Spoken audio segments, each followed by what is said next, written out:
The grand celestial hall of Valor Station spun slowly against the backdrop of the void.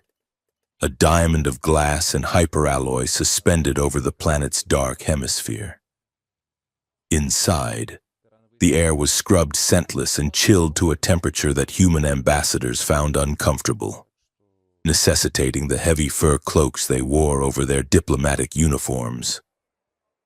Queen Nixara Val sat upon the obsidian throne, her posture a study in absolute, engineered stillness. She did not breathe in the rhythmic, desperate way organic creatures did. Her respiration was a fluid, quiet cycle of oxygen exchange managed by the subdermal mesh beneath her pale skin.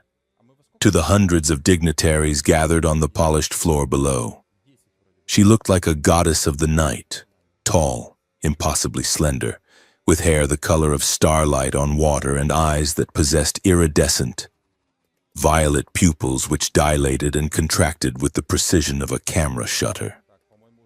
They called her a vampire. It was a clumsy word, dredged up from the folklore of Earth, but the High Council found it useful. It inspired fear. A drone hovered near her left shoulder, its single red eye recording the ceremony for the Imperial Archives. Below, the ambassador of the Kalan Federation bowed so low his forehead nearly touched the reflective floor. "We honor the eternal peace," the ambassador said, his voice trembling slightly. "We offer this tribute of refined heavy water and rare isotopes." Nixara watched his heat signature bloom on her retinal display. He was terrified. His cortisol levels were spiking, detectable by the pheromone sensors in the collar of her gown. He expected her to descend, bare fangs, and drain him dry, because that was the propaganda the council allowed to fester. She raised a hand. The movement was smooth, hydraulic in its grace. "Your tribute is accepted," Nixara said. Her voice was modulated, laced with low-frequency harmonics designed to induce calmness in biological nervous systems. It was not magic. It was expensive biotechnology. A servant approached, carrying a chalice that glowed like a ruby under the cathedral lights.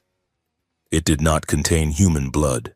That was forbidden by the sanctuary edict, but a synthetic nutrient paste, rich in iron and engineered symbiotes that sustained her kind. She took the chalice, the crimson light reflecting in her eyes. The court held its breath. She drank, not because she was thirsty, but because the ritual demanded it. The symbiotes hit her system, a rush of cold efficiency clearing the static from her neural link. She set the chalice down. "The ceremony is concluded," she announced. As the ambassadors scrambled to exit, bowing as they retreated, Nixara felt the crushing weight of boredom settle back over her. She adjusted her internal thermal regulation, warming her skin by 2 degrees as the room emptied. My queen, her advisor, a severe man named Vok, stepped out from the shadows of the dais.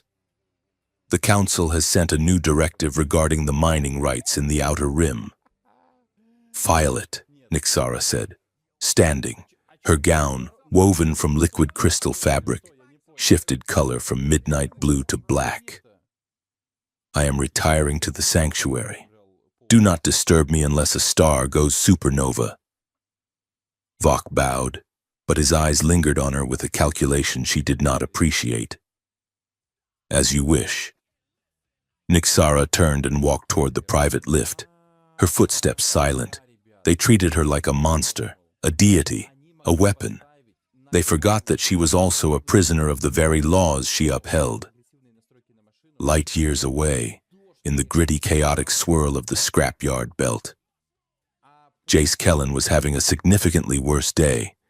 The interior of the salvage skiff rusty nail smelled of ozone, stale coffee, and overheating insulation. Jace kicked the primary console with a heavy boot, trying to jar the navigation display back into alignment. "Come on, you piece of junk," Jace muttered, wiping grease from his forehead with the back of a glove. Just hold it together for one more haul. A small, spherical drone hovered over the dashboard, rotating its casing with a sound like a disappointed sigh. This unit is named Pip, the drone said, its synthesized voice dripping with sarcasm. And percussive maintenance has a success rate of 0.4%. You are merely venting emotional frustration. Shut up, Pip, Jace said, grinning despite the stress. He grabbed the flight stick, wrestling the skiff through a cloud of micrometeoroids. Scan that debris field again. I saw a thermal ghost. You saw a reflection, Pip corrected. We are in the ass end of the sector. There is nothing here but trash and regret. That is where the money is, Jace said. He banked the skiff hard to the right, firing the maneuvering thrusters.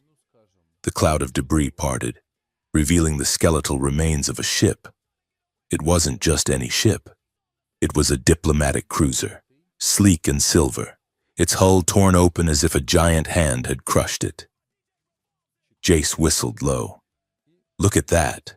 That is a consular-class vessel, high-grade plating, maybe even a pristine jump core. It is drifting in a restricted zone, Pip warned. My logic processors suggest we leave immediately. The probability of this being a trap is high. Jace ignored the drone and initiated the grapple sequence. He pulled the skiff alongside the wreckage, the magnetic clamps thudding home with a vibration that rattled his teeth. He grabbed his helmet, locking it into the seal of his flight suit. I am going in, Jace said. Keep the engines running. If anyone shows up, I'll scream. I am incapable of screaming. Pip noted, I will, however, emit a high-frequency distress ping that will likely be ignored by local authorities due to your unpaid parking fines. You are a joy. Really, Jace said, and cycled the airlock. The interior of the derelict cruiser was a tomb. Zero gravity meant debris floated in the stagnant air, shards of glass, frozen droplets of coolant, and the personal effects of the crew. Jace pushed off the bulkhead, floating down the main corridor, his suit lights cutting through the darkness. He bypassed the bridge. It would be picked clean and headed for the secure cargo hold. The door was jammed, but a few minutes with a laser cutter made short work of the lock. He kicked the door inward and drifted inside. The hold was empty, save for a single sealed container secured to the floor. Jace floated over to it, checking the manifest screen. It was blank. He pried the lid open. Inside lay a single object, a drive core, no bigger than his fist, encased in a housing of black metal etched with glowing gold circuitry. It wasn't standard tech. It pulsed with a faint rhythmic light, like a heartbeat. Jackpot, Jace whispered. He reached in and lifted the drive. Immediately, the world tilted. His heads-up display fractured into static. A sound that wasn't a sound, more like a vibration in his bone marrow, shuddered through him. Red light, darker and deeper than any laser, bled from the drive, curling around his fingers like smoke. It didn't look like physics. It looked like an aurora borealis made of blood. Warning, Pip's voice crackled in his ear, distorted and frantic. Proximity alert. Multiple contacts. They are using quiet tech. Jace, get out of... The transmission cut. Jace shoved the drive into his thigh pouch and kicked off the wall, spinning toward the airlock. He didn't hear the shot. Quiet tech lived up to its name. Soundless rail darts, accelerated to incredible speeds using magnetic fields. Made no noise in an atmosphere, let alone in the silence of a dead ship. Something slammed into his shoulder, spinning him around. He grabbed a handhold, gasping. There was no pain, just a sudden numbing cold spreading from the impact site. He looked down. A small silver dart was embedded in his suit, right above the collarbone. It was already dissolving, turning into a fine silvery mist that was seeping through the micropores of his armor. Nanites, Jace thought, his mind sluggish. Memory scrubbers. He tried to push off, but his arms felt like they were made of lead. His vision blurred, the edges turning gray. He saw figures emerging from the shadows of the hallway, sleek, armored shapes moving with predatory grace. They weren't moving like humans. He fumbled for his comms unit, his fingers clumsy. He had to send the data. He didn't know what was on the drive, but if they were killing him for it, it mattered. He jammed the transmit button, patching the signal through Pip's relay on the skiff. "Run," he croaked into the mic. Then the red light from the drive in his pocket seemed to flare, burning through the fabric of his suit, through his skin and into his blood. The red resonance, the forbidden phenomenon. The last thing Jace saw before the darkness took him was the lead assassin pausing, tilting their head as if listening to a song only they could hear. Then the butt of a rifle slammed into his face, and the universe went black. In her private sanctum on Valor, Nixara stood before a wall of flowing data streams, analyzing agricultural yields from the colony worlds. A priority alert blinked into existence in the center of her vision, overriding the grain reports. It was a security flag from the Deep Space Monitoring Network. Unauthorized transmission detected. Encryption signature. High Council Level Alpha. Nixara frowned. Level Alpha encryption was reserved for the inner circle of the vampire aristocracy. It should not be pinging from a scrapyard belt in the middle of nowhere. She expanded the data packet with a flick of her hand. The signal was messy, degrading fast, but the source code was unmistakable. It was coming from a relic device, something old, and attached to the signal was a biometric distress tag. Human. Male. Heart rate critical. Toxic load detected. She narrowed her eyes. A human had found a High Council relic and was currently dying for the privilege. If the Council's recovery teams got to him first, the human and the device would vanish. If the device contained what she suspected, evidence of the factional maneuvering that had been destabilizing her borders, she needed it. She tapped her comms link, Commander Kale. The head of her royal guard answered instantly. "My queen, take a stealthed interceptor to these coordinates," she ordered. "Sending the data. You will find a salvage vessel and a derelict cruiser. Secure the pilot and whatever he is carrying." "And the opposition?" Kale asked. "If they are not wearing our colors," Nixara said, her voice dropping to absolute zero. "Burn them." Jace woke up screaming, or trying to. His throat felt like he had swallowed broken glass. He lunged forward, fighting restraints that held his wrists and ankles to a cold metal slab. "Easy. Pilot," a voice said. Jace collapsed back, his chest heaving. He blinked, trying to clear the fog from his eyes. He was in a room that looked more like a laboratory than a prison cell.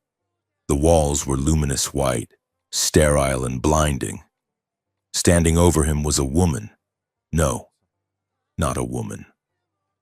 Jace had seen hollows of Queen Nixara Val. Everyone had. She was the face on the credits, the statue in the plazas. Seeing her in person was like looking at a solar eclipse. Beautiful, but you knew it could blind you. She stood arms crossed, wearing a casual tunic of black silk that cost more than Jace's entire life earnings. Her skin was pale, flawless, and her eyes watched him with a terrifying clinical intensity. "Am I dead?" Jace wheezed, "because if this is the afterlife, the decor is a little sterile." "You are on Valor Station," Nixara said. "You are in my custody." Jace let his head fall back against the slab. "Great. The Queen herself. I usually charge extra for private audiences." Nixara did not smile. She stepped closer, and the temperature in the room seemed to drop. "Your deflection tactics are noted but unnecessary. You are in severe organ failure. Jace Kellen." Jace tried to laugh, but it came out as a cough. Yeah, assassins. They shot me with something. Didn't hurt. It was a bio-curse, she said, the word heavy with disdain. A proprietary nanite swarm designed to calcify your neural pathways and stop your heart. It is a cleaner's weapon. It erases the victim and the memory of the crime simultaneously. Jace processed this so. I am dying. Nixara looked at the monitor above his head. The readout showed a steady, grim decline. You have less than 1 hour. Jace closed his eyes. Pip, my drone. Secured, Nixara said. It is currently attempting to hack my firewall. It is annoying, but loyal. Good, Jace whispered. He is a good kid. He forced his eyes open, looking at her. Why am I here? Why not just let me rot in space? Because you stole something, Nixara said. She held up the drive. It was in a containment field, hovering above her palm. This belongs to a faction of the High Council. The encryption suggests it contains war data. They tried to kill you to keep it silent. I just wanted the salvage money, Jace mumbled. Above my pay grade. Nixara leaned in, her face inches from his. She smelled of ozone and crushed violets, artificial, intoxicating. Tell me what you saw when you touched it. Jace frowned, the memory slippery. Red, he whispered, red lights, like auroras, and I heard something, like a hum. Nixara pulled back, her expression tightening, the red resonance. She turned away, pacing the small room. The door hissed open, and Vok, her advisor, stepped in. He looked at Jace with the same expression one might look at a dead rat. My queen, Vok said, urgent and low. Security sensors have picked up Council hunter-killers docking at the outer ring. They demand the prisoner. Let them demand, Nixara said. They are invoking the secrecy clauses. Vok pressed. And the prisoner is dying. If he dies in our custody, we can claim ignorance, if you intervene. Nixara spun on him. If I intervene, he is human, Vok said, gesturing to Jace. You know the law, the sanctuary edict. No human may receive the royal blood. It is treason. Jace watched them, his vision tunneling. He felt cold, so cold. The conversation seemed to be happening underwater. It is a stupid law, Nixara said, her voice vibrating with a sudden, rare anger. It is a leash. It keeps the peace, Vok argued. If you save him, you break the oldest treaty in the Empire. You will be declared a rogue state. Every house will turn against you.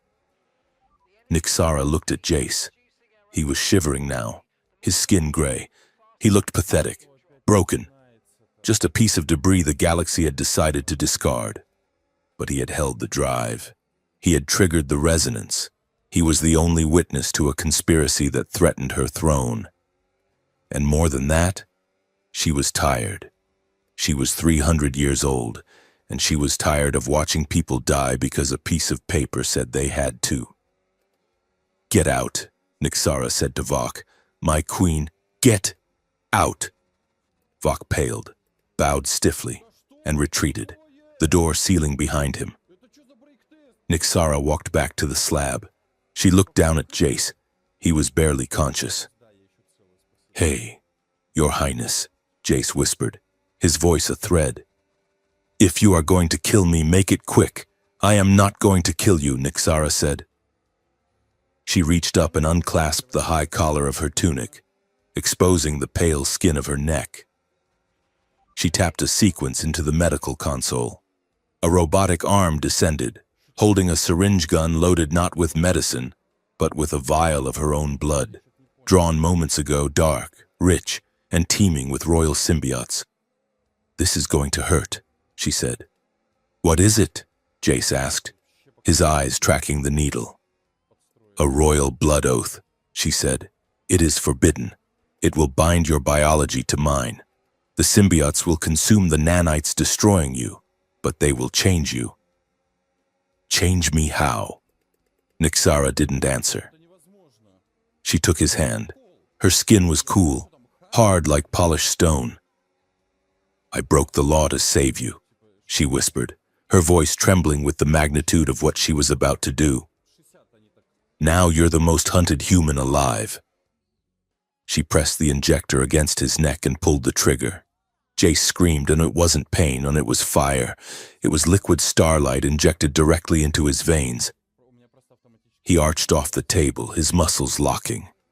He felt the symbiotes rushing through him, hunting the nanites, tearing them apart, knitting his cells back together with brutal efficiency. And then, the light came. From beneath his skin, a red shimmer began to ripple. It started at his neck and spread outward, tracing his veins in crimson luminescence. The air in the room grew heavy, charged with static. The monitors exploded in a shower of sparks. The red resonance. Nixara gasped, stumbling back. She felt it, a sudden violent connection like a hook sinking into her mind. She could feel his fear, his shock, his raw will to survive. It was overwhelming. Alarms began to blare throughout the palace. A mechanical voice, devoid of emotion, broadcasted over the intercom. Alert. Sanctuary edict violation detected. Level 5 containment breach. Royal blood transfer confirmed. Nixara steadied herself against the console. It was done. There was no going back. She looked at Jace. He had stopped screaming. He lay panting on the slab, the red light fading to a dull, rhythmic pulse beneath his skin. He opened his eyes. They were no longer brown. They were rimmed with the same iridescent violet as hers. "What did you do to me?" he whispered. "I saved you," she said, grabbing a weapon from the wall rack, a sleek, collapsible energy blade. "And now we have to run." The door to the medical bay hissed open, but it wasn't Vok. It was a squad of armored figures, their faces obscured by black helmets. Council assassins. They had breached the palace. "Secure the target," the leader shouted. "Execute the traitor." Nixara moved. She didn't run. She flowed. She activated the gravity veil on her belt, distorting the air around her. The assassin's shots went wide, burning scorch marks into the walls. She closed the distance in a blur, her energy blade humming. She cut the rifle in half, then kicked the assassin backward with enough force to dent his armor. "Jace!" she yelled. "Move!" Jace rolled off the slab. He felt different, lighter, faster. He grabbed a surgical scalpel from a tray, a pathetic weapon, but better than nothing. He felt Nixara's location in his head, a compass pointing north. It was terrifying, but it cleared the confusion. He scrambled to her side. "Where are we going?" he shouted over the roar of weapons fire. Nixara deflected a bolt with her gauntlet. "Down!" she said. "Into the Undercity." She grabbed his arm, and the contact sent a shock through both of them, a feedback loop of adrenaline and shared sensation. For a second, they both froze, staring at each other amidst the chaos. The bond was alive. More assassins poured into the corridor. "Run!" Nixara commanded. "Together!" The vampire queen and the salvage pilot sprinted out of the medical bay, leaving the wreckage of the law behind them, plunging into the dark heart of a galaxy that now wanted them both dead. The service elevator shuddered as it descended past the opulent administrative decks, dropping like a stone into the bowels of Valor Station. The air quality degraded with every passing floor. The scent of ozone and sterilized orchids was replaced by the stinging aroma of recycled sweat, burning coolant, and frying street food. Nixara Val stood in the corner of the rusted car, her liquid crystal gown deactivated to a matte charcoal gray, though it still looked impossibly expensive against the graffiti-scarred walls.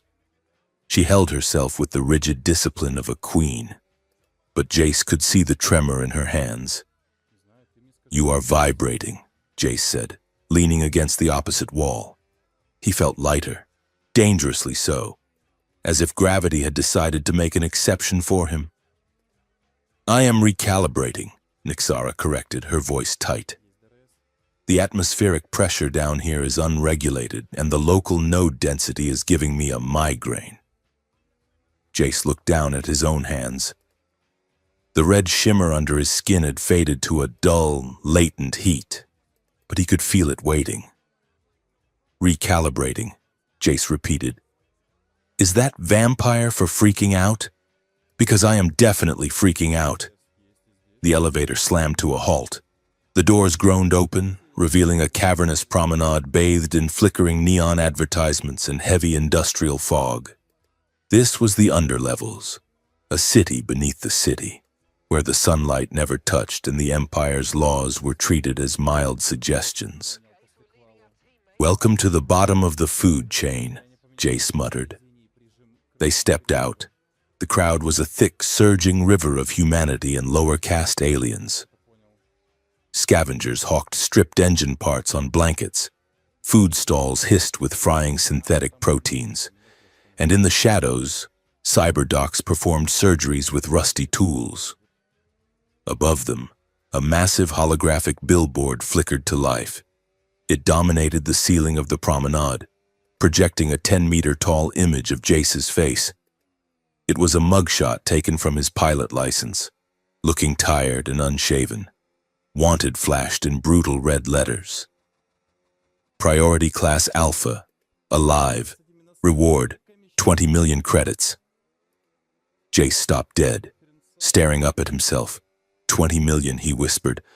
I have never even seen 20,000 in one place. You have been upgraded, Pip said. The drone buzzing out of Jace's pocket to hover near his ear.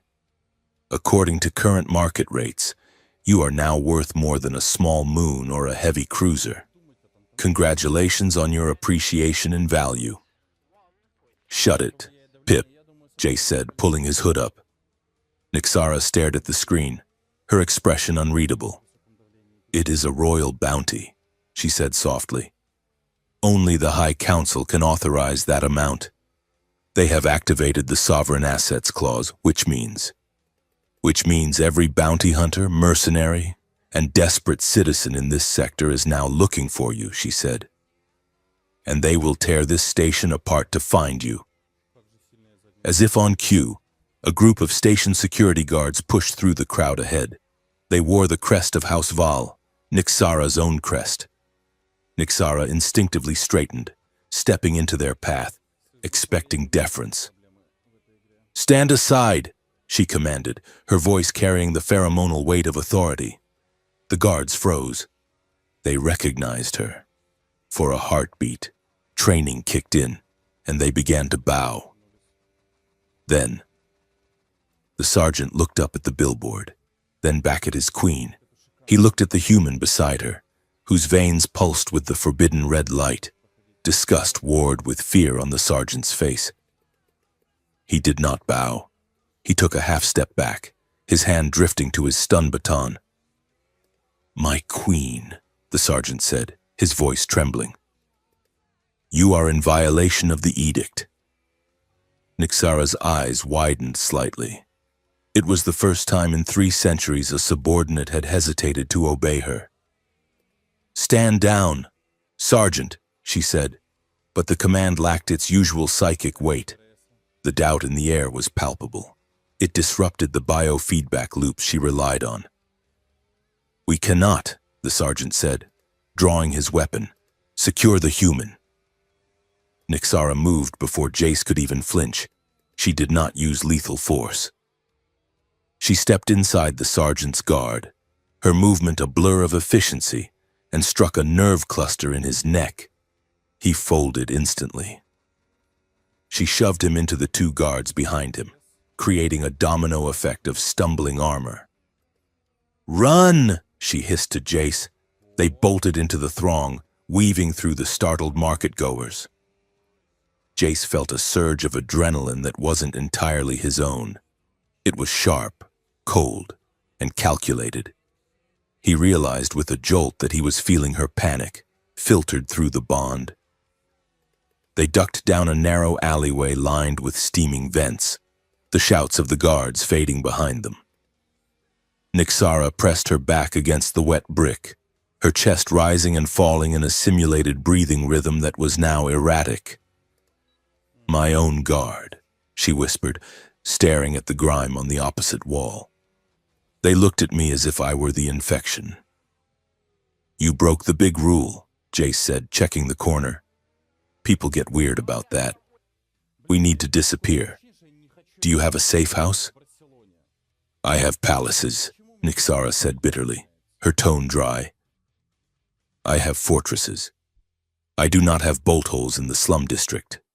"Well, lucky for you. I know a guy," Jace said. "Or rather, a girl. But she is going to cost us." The bar was called the Rusty Injector, a hole-in-the-wall establishment that smelled of cheap lubricant and regret.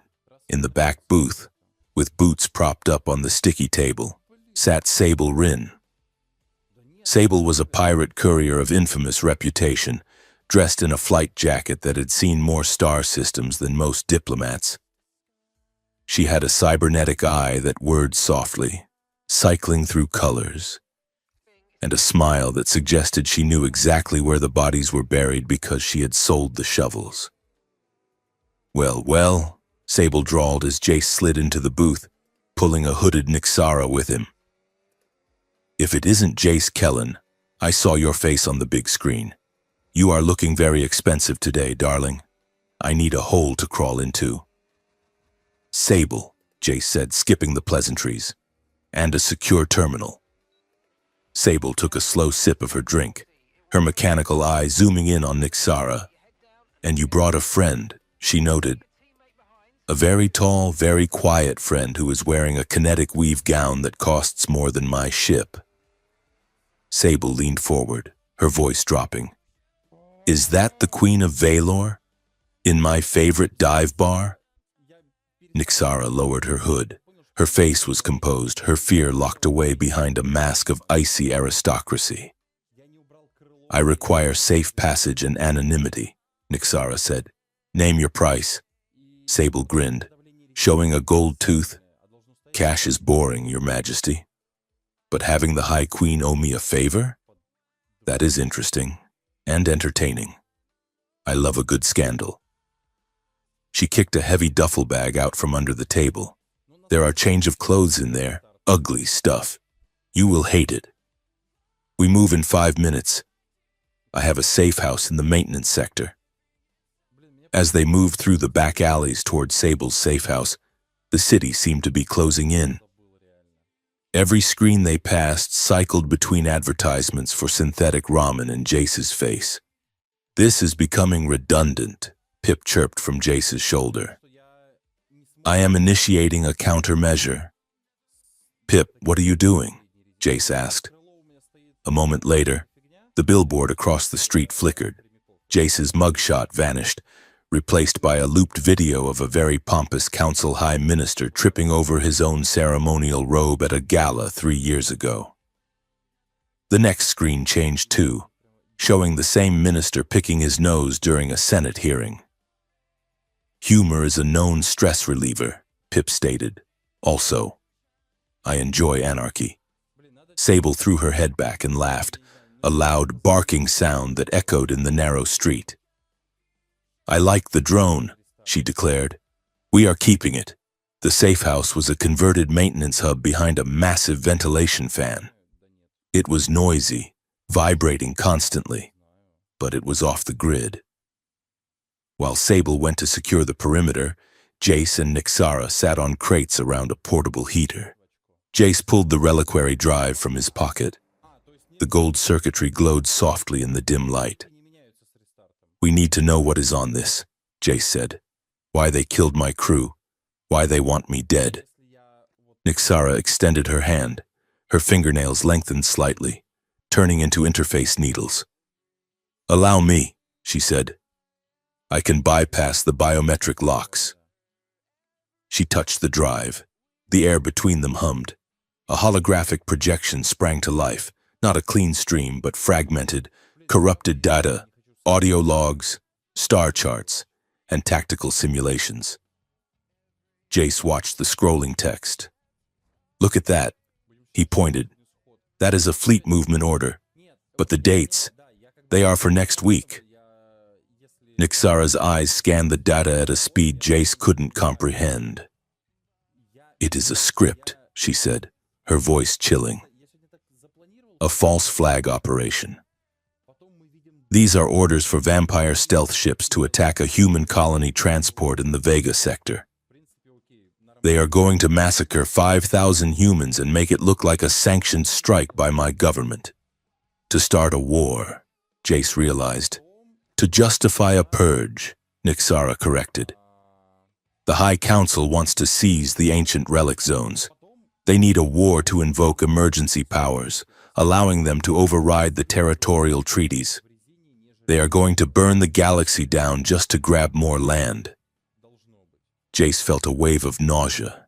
He closed his eyes, rubbing his temples. The humming in his head was getting louder. It wasn't just the drive, it was everything. He could hear feelings. A sudden spike of hunger hit him, sharp and metallic, then a wave of deception, oily and slick, then fear, vibrating like a struck bell. Stop it, Jace gasped, clutching his head. Jace? Nixara's voice was sharp. It is too loud, he groaned. There are too many people. I can hear them lying. Nixara moved to him, placing her cool hands on his face. The contact grounded him, the noise dampening slightly. It is the resonance, she said quietly. It is manifesting. You are becoming sensitive to the emotional spectrum of those around you. Jace looked up at her, his eyes wide and rimmed with violet. Is this what you do? You read minds? No, Nixara said. We sense biology, but the resonance, it is different. It is truth. That is why the Council fears it. That is why the edict exists. She sat back, her expression somber. They tell us the edict is to protect humans from our blood. That is a lie. The resonance connects the host to the collective unconscious of the species. It exposes deception. If a resonant walked into the council chamber, they would hear every lie, every hidden agenda, every secret treason. It would destroy their system of control. So I am a walking lie detector, Jace said, his voice shaking. You are a walking revolution, Nixara said, and that is why they have to kill you. The space between them felt suddenly very small. They were huddled together in the cold, the vibration of the ventilation fan rattling their bones. Jace looked at her, really looked at her. Stripped of the throne, the lights, and the guards. She wasn't a monster.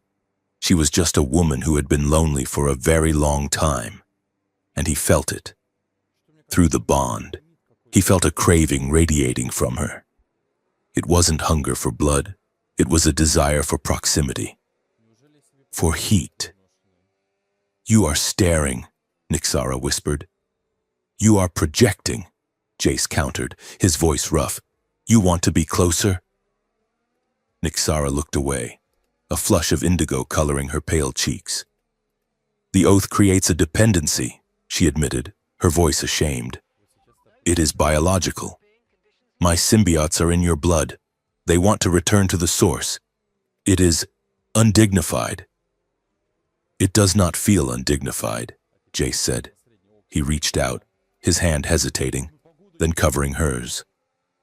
It feels like you are the only thing anchoring me to the floor. He resented this mess. He resented being the galaxy's most expensive bad decision. But looking at her, he couldn't resent her, and that terrified him more than the assassins. We need to fix your sensory overload, Nixara said, pulling her hand away gently, re-establishing the boundary. If you cannot block the noise, it will drive you insane.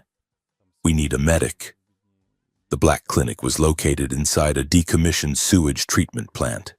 It was clean, surprisingly, but the lighting was a sickly green.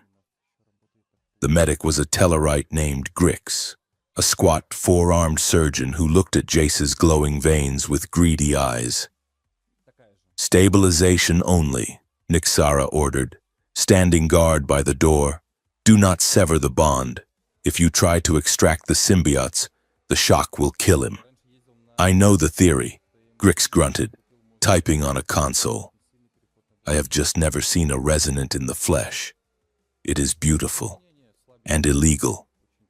"Just dampen the receptors," Jace said, lying on the biobed. "I am tired of hearing everyone's emotional baggage." Grix attached a sensor node to Jace's temple.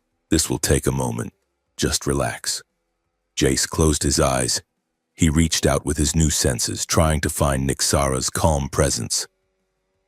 Instead, he hit something else. Deception. Massive, spiking, oily deception.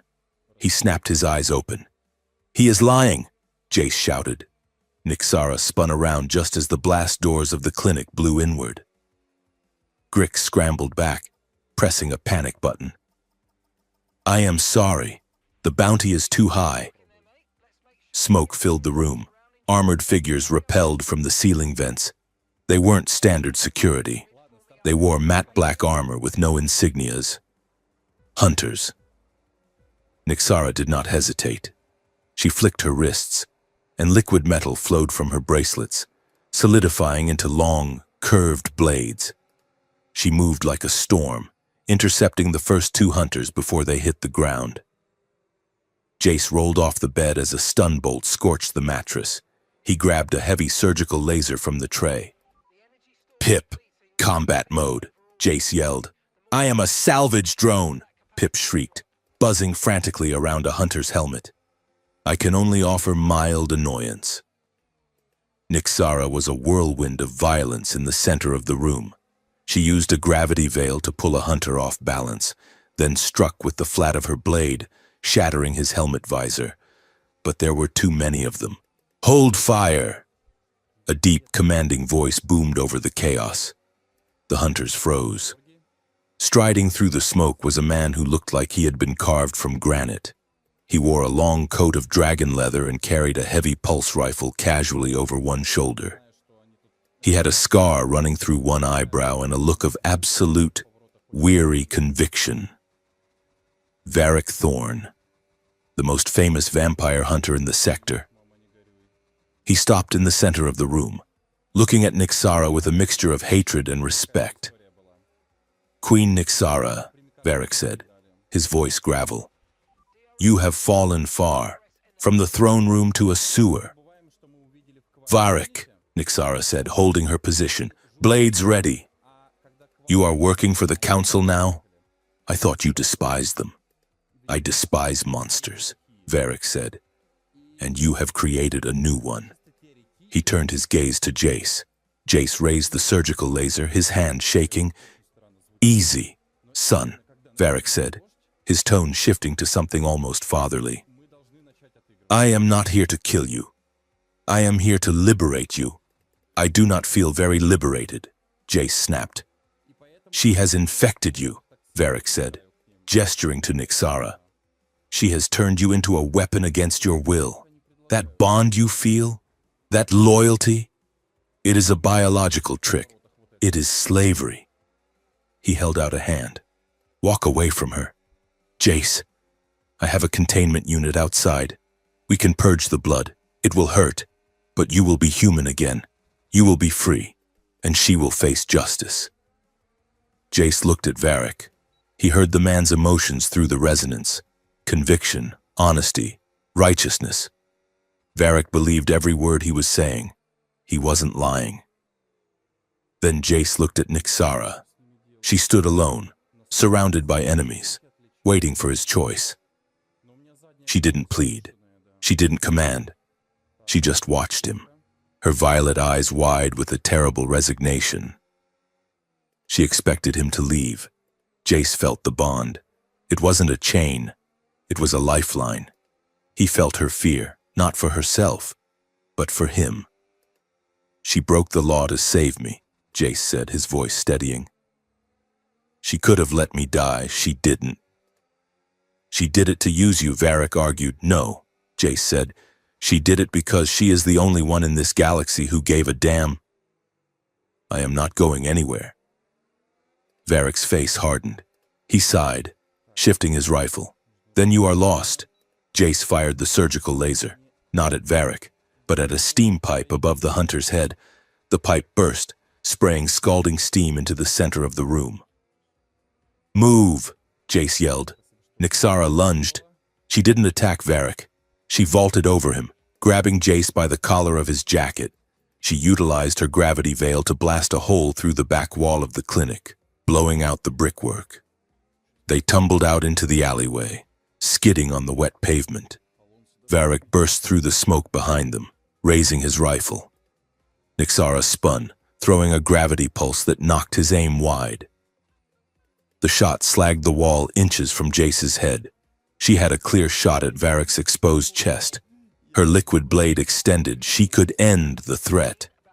Nyxara stopped. Her blade hovered inches from Varric's heart. Do it, monster, Varric growled. I am not what you think I am, Nyxara said. She retracted the blade and turned, grabbing Jace. They sprinted into the darkness of the maze-like industrial sector. They didn't stop running until they reached the old shipyard docks, where Sable had said she kept a backup transport. They collapsed inside the airlock of a battered freighter, gasping for air. You could have killed him, Jace said, sliding down the wall. Varric, you had him. If I kill him, Nyxara said, wiping soot from her face, I prove him right. I prove that I am just a killer. She looked at Jace. You stayed, she said softly. You could have gone with him. He offered you a cure. Jace looked at the red veins on his hands. Maybe, he said. But I think I like who I am becoming. Besides, you would be lost without my charming personality. Nyxara almost smiled. It was a small, fragile thing, but it was there. The reliquary drive, Jace said, pulling the device out. It finished decoding while we were running. He projected the final file. It was a set of coordinates.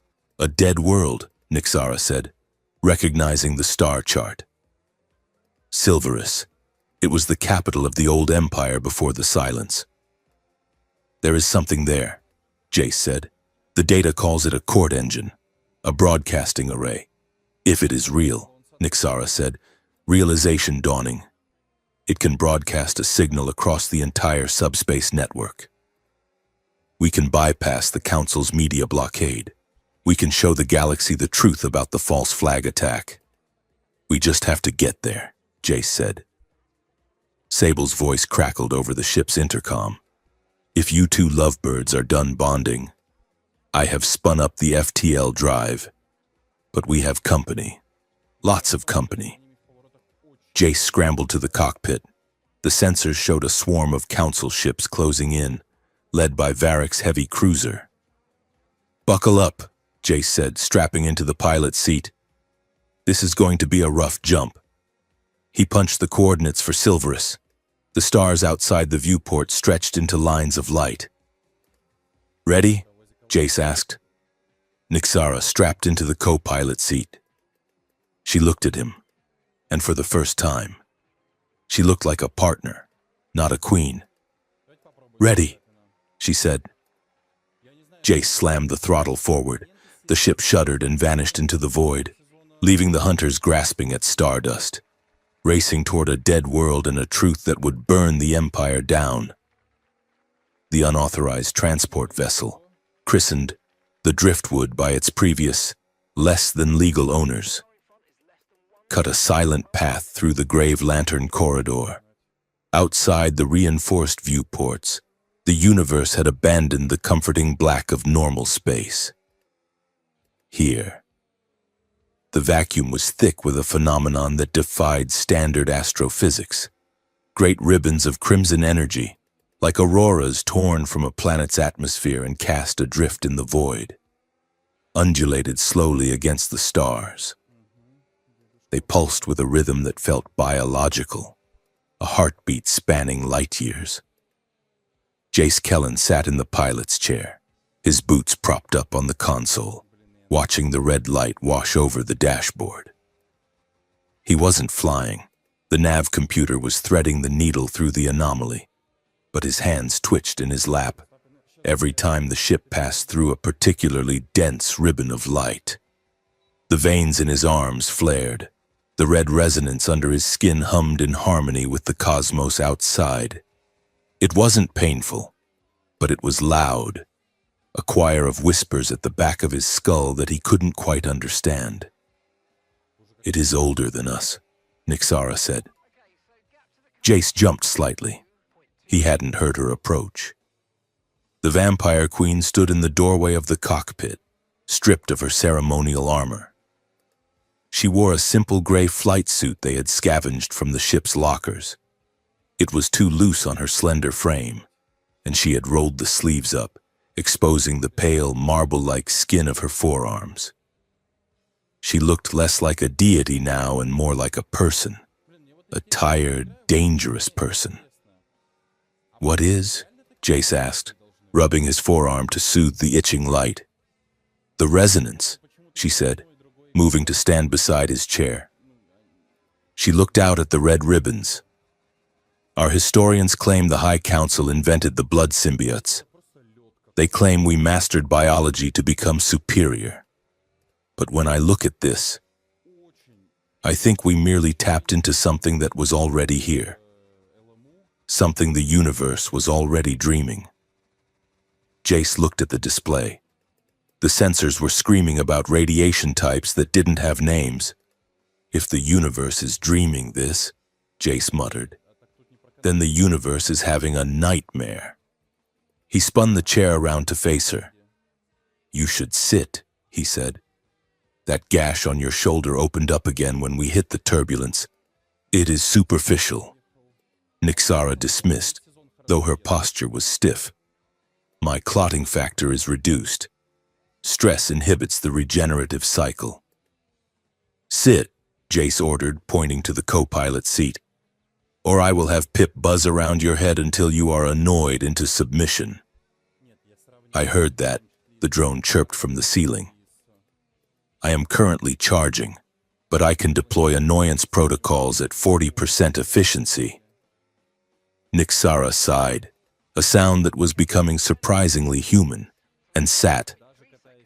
Jace grabbed the medkit from under the console. He moved his chair closer, popping the seal on a regenerative bandage. "Roll it up," he said. Nixara hesitated, then pulled the collar of her flight suit aside. The wound was ugly, a burn mark from the hunter's laser in the clinic. Jace cleaned it with a steady hand. He could feel the heat radiating from her skin, not the cold of a corpse, but the high-efficiency burn of a reactor. "You are good at this," she noted, watching his face. "You get banged up a lot in the salvage belt," Jace said, applying the synth skin. "If you can't stitch yourself up, you bleed out before you make it back to station. Plus, my mom used to be a field medic. Before... He let the sentence hang. He didn't talk about his parents. It was a rule. He finished the bandage and sat back. "So," Jace said, trying to break the sudden heaviness, "I have been thinking, you need to work on your people skills." "My skills are perfectly adequate," Nixara said, adjusting her collar. "I ruled an empire of 12 systems." "Yeah. And you did it by staring at people until they peed themselves." Jace grinned. "That is not a skill, that is a biological weapon. You need warmth, humor. Vampires do not do humor," Nixara said dryly. "It is inefficient." "Everything is inefficient if you look at it hard enough," Jace countered. "Look, I will teach you. A classic human joke. Ready?" Nixara looked skeptical. "Proceed." A neutrino walks into a bar, Jace said. The bartender says, "We don't serve your kind here." The neutrino says, "That is okay. I am just passing through." He waited.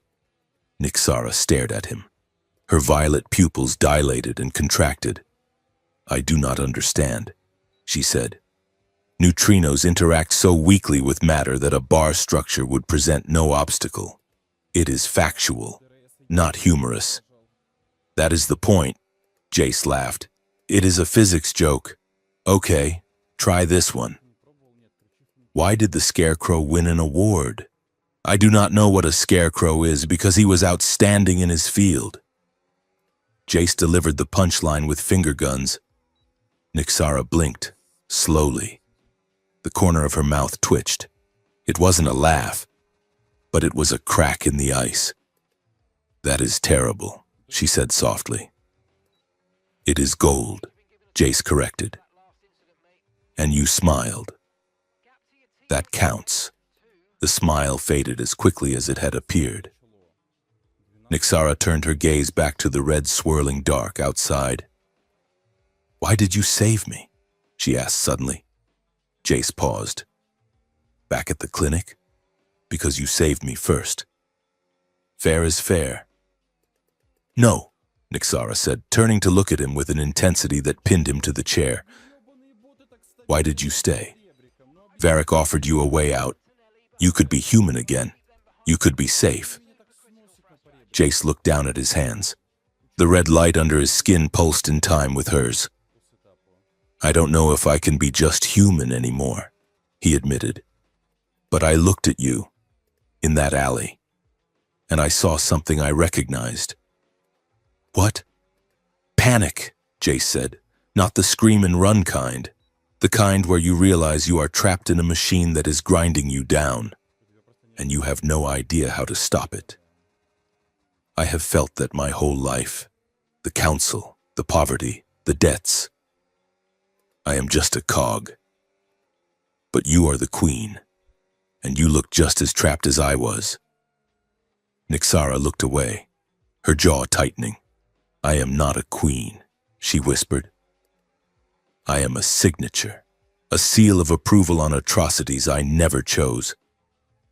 She stood up, pacing the small cockpit, her agitation leaking into the resonance between them. Jace felt a spike of hot, jagged anger that wasn't his own. "They teach us that emotion is a weakness," she said, her voice rising, "that the sanctuary edict is for order. But when I saw you dying on that table, I wasn't just sorry for you, I was furious. I was furious that a law written 1,000 years ago demanded I watch a man die just to keep a ledger balanced." She stopped, looking at the stars. "I didn't choose you because of destiny. Jace, I chose you because I wanted to break something. I wanted to shatter the glass case they have kept me in for 3 centuries. I was selfish. I used your life to stage my rebellion." Jace stood up. He crossed the distance between them. He didn't touch her, but he stood close enough that the static charge of their proximity raised the hair on his arms. "Maybe," Jace said, "but you are also the only person who ever looked at a piece of space trash like me and decided I was worth a war." He took a breath, confessing his own truth. "I am not a hero, Nixara. I am just a guy who flies garbage trucks. I am terrified. Every time we jump, I think we are going to burn. But if I run now, if I leave you to face them alone, then I really am nothing. And I am tired of being nothing." Nixara looked up at him. The distance between them seemed to vanish. The bond hummed, a low magnetic pull that drew them toward a center of gravity that hadn't existed a week ago. "We are not nothing," she said softly. "We are the anomaly." The ship dropped out of warp in the Silverus system, and silence fell over the cockpit. It was a dead system. The sun was a pale, white dwarf, shedding cold light over a graveyard of planetary debris, And there, orbiting the third position, was the world the drive had pointed to. Silverous. It wasn't a planet anymore. It was a ruin of impossible geometry. The surface was gray ash, but rising from the dust were structures that defied logic, spires that twisted into themselves, bridges that connected to nothing, vast rings of bone-white metal that floated in the atmosphere without support. "It looks wrong," Jace whispered, "like an Escher painting made of skeletons." "It is the old architecture," Nyxara said. Her voice hushed. "Before the vampire houses, before the human federation. This is where the engines were built. They landed the stray cat on a flat plateau of obsidian glass, near the entrance of a massive structure that resembled a cathedral. If a cathedral had been grown from coral and steel. The air was breathable but thin. They exited the airlock, the ash crunching under their boots. The silence here was heavy, pressing against their eardrums. But to Jace, the silence was a roar. The resonance was everywhere here. It wasn't just in the red auroras, it was in the stones. The ground vibrated with the emotional echoes of 1 billion dead ghosts. "Can you hear it?" Jace asked, wincing. Nyxara nodded. "It is a choir. Focus on my voice. Jace, anchor yourself." They walked toward the cathedral entrance, a triangular archway 300 feet high.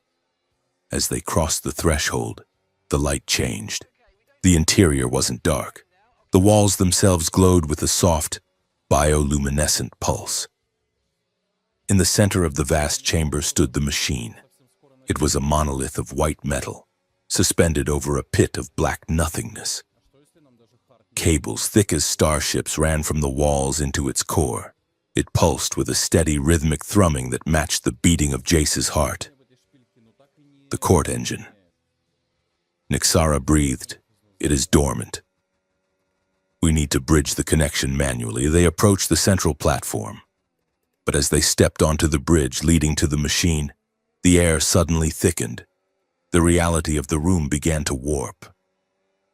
Jace stopped. The walls were melting. "What is happening?" he shouted. "Defense mechanism!" Nyxara yelled, reaching for him. "It is a psych filter. It tests the intent of the user." The world dissolved into white noise. Jace was no longer in the cathedral. He was in a small, cramped apartment on the colony world of Jericho 4. The air smelled of boiled cabbage and rust. He was 6 years old, sitting on a crate, swinging his legs. The door was open. His father was standing there, a duffel bag over his shoulder. "Stay here, Jace," his father said. The voice was perfect. It was the voice Jace heard in his dreams. "I am just going to get credits. I will be back before the sun sets." But the sun had set, and then it had risen, and it had set again 3,000 times. Jace stood up. "I know this," he said to the empty room. "This is a memory." The room shifted. He was older now, 18. He was standing in a recruitment office. The officer looked at his data pad and sneered. "Unqualified, malnourished, no lineage. We don't need rats in the fleet. Kid, go fly a garbage scow." The shame hit him like a physical blow. The feeling of being small, of being waste. "You are nothing," the room whispered. "You are just a parasite attached to a queen. She will discard you when she is done, just like your father did." "No," Jace said, his hands curling into fists. "You are afraid," the voice sneered. "You want to run." "I am afraid," Jace yelled at the phantom officer. "I am terrified, but I am not running." He squeezed his eyes shut. "I am not a victim. I am a survivor. And I am not alone." A hand grabbed his shoulder. It was warm. It was real. "Jace!" He gasped, the vision shattering like glass. He was back on the bridge. Nyxara was gripping his arm, her eyes wide and wild. She was shaking. I saw them, she whispered, her voice raw. I saw every death warrant I ever signed. I saw the faces of the families I displaced for security. They were screaming at me. They called me a butcher in a silk dress. Jace saw the tears tracking through the dust on her face. He had never seen her cry. He didn't think she could. It is not real, Jace said, grabbing her shoulders. The guilt is real. She choked out. They were right. I let it happen. I bought my safety with their blood. Then stop buying it, Jace said fiercely and low. That is why we are here. To close the ledger. You are not a butcher. Nixara. You are the one who stopped. She looked at him, her violet eyes searching his face. The hallucination had stripped away her royal composure, leaving her raw and exposed. And in that vulnerability, the bond between them flared white-hot. The resonance surged, feeding on their shared emotional nakedness. Nixara stumbled forward, collapsing against him. Jace caught her, wrapping his arms around her waist to hold her up. The air around them crackled with static. He could feel her heartbeat against his chest. Fast, erratic, human. Jace, she whispered. Her voice had dropped an octave, laced with a sound that wasn't words. It was the sound of the resonance, a pure, unfiltered need. She looked up at him. Her pupils were blown wide, eclipsing the violet. The scent of her, violets and ozone, was overwhelming. The craving she had spoken of, the biological imperative of the oath, slammed into Jace. He wanted to pull her closer. He wanted to let the red light consume them both. It would be so easy to forget the war, the council, the danger, and just exist in this feedback loop of sensation. Nixara's hand moved up his chest, gripping the fabric of his flight suit. She leaned in, her lips parting. I can feel you, she murmured. Your want, it tastes like fire. Jace's breath hitched. He wanted her. God, he wanted her. But not like this. Not because a bio curse made them do it. He took her wrists. His hands were shaking, but his grip was firm. He pulled her hands away from his chest. Nixara, he said, his voice rough but clear. Stop. She froze, blinking as if waking from a trance. The red flush in her cheeks deepened. Jace? This is the machine, Jace said, breathing hard. It is the bond. It is pushing us. Nixara stepped back, her chest heaving. She looked at her hands, then at him. The shame in her eyes was agonizing. I apologize, she stammered, retreating into her formal tone. I lost control. The proximity. Hey, Jace said softly. He reached out, touching her chin, lifting her face so she had to look at him. I wanted it too, he said. Nixara went still. I wanted it, Jace repeated. But I don't want to be possessed by you, and I don't want to possess you.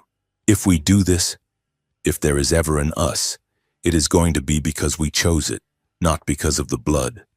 Nixara stared at him, and slowly, the frantic energy left her. She took a deep breath, her composure returning, but it was different now. It wasn't a mask. It was strength, a choice. She agreed, her voice steady. A boundary, desire without possession. She placed her hand over his heart. Thank you. Jace. Now, Jace said, clearing his throat and stepping toward the console. Let's wake this sleeping giant up before I change my mind. They reached the control plinth of the court engine. It was a smooth surface of white crystal. Nixara placed her hand on the interface. Authorization required, a disembodied voice boomed, vibrating through their bones. Royal blood signature confirmed. Second key required. Second key? Nixara frowned. The records did not mention a dual lock. The machine continued. Resonance catalyst required. Jace looked at his hand. The red light was pulsing. "That is me," he said. He stepped up and placed his hand next to hers. The crystal glowed blindingly bright. The machine under their feet began to rumble, a deep, mechanical groan of awakening systems. Access granted. Primary broadcast array coming online. We did it. Jace grinned. We. The sound of engines screamed overhead, not the ancient engines of the machine, the high-pitched whine of modern impulse thrusters. Jace spun around. Through the massive archway, he saw a black shuttle descending from the gray sky. It bore the seal of the High Council. "They found us," Nixara said, her face hardening into stone. The shuttle didn't land. It hovered, the ramp dropping while it was still 20 feet in the air. A squad of heavy troopers dropped onto the ash, their boots impacting with heavy thuds. But they didn't open fire. They fanned out, creating a perimeter. Then, a final figure descended. She was human. She wore the tailored suit of a diplomat, pristine white amidst the gray ash. Her hair was pulled back in a severe bun, and she walked with the confidence of someone who owned the air she breathed. Ambassador Lisa Kane, the human representative to the High Council, Jace Kellen. Kane's voice was amplified, echoing off the alien ruins. "We are not here to fight." Jace stepped in front of Nixara, raising his scavenged pulse pistol. "That is a lot of guns for a peace mission." "Ambassador," he shouted. "We are here to rescue you," Kane called out, walking forward, hands raised to show she was unarmed. "We know what she did to you. Jace, we know she infected you.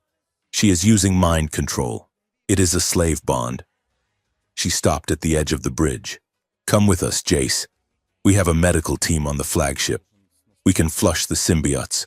We can give you your mind back. You can go home." Jace hesitated. Home. The word had a hook in it. "Do not listen to her," Nixara hissed. "She is a puppet." Jace looked at Kane.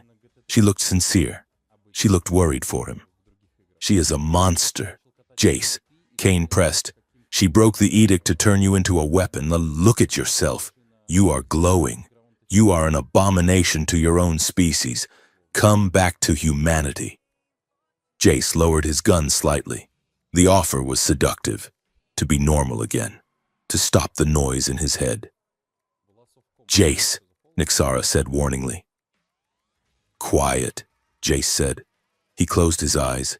He didn't look at Kane. He reached out with the resonance. He ignored the words. He listened to the music. He felt Kane's heart. He expected to hear contempt or deception. Instead, he heard a scream. He heard terror. Cold, absolute terror. He felt a jagged image in her mind.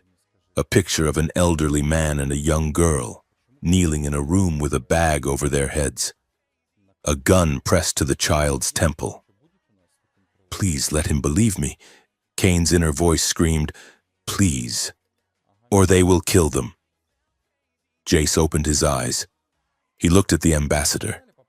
She was smiling, extending a hand. "Who has them?" Jace asked quietly. Kane's smile faltered. "What?" "Your family," Jace said, his voice rising. "Who has a gun to their heads? Lisa?" Kane's face went white. Her composure shattered. "How could you?" "She is compromised," Jace yelled to Nixara. "It is a trap! Attack!"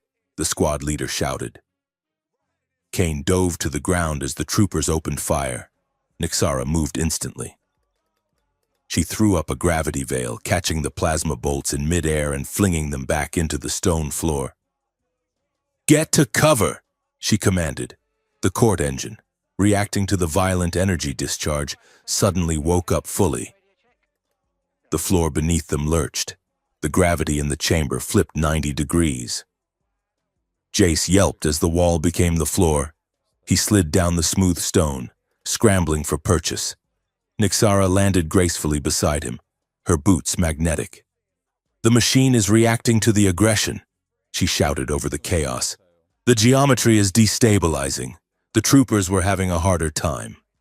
3 of them fell into the central pit as the bridge twisted like a ribbon.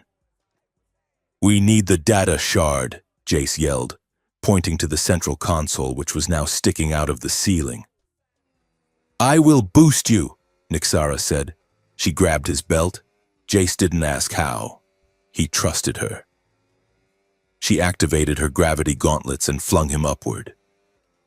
Jace flew through the distorted air, the resonance guiding his trajectory. He slammed into the console, grabbing the edge with one hand. He jammed an empty data spike into the port.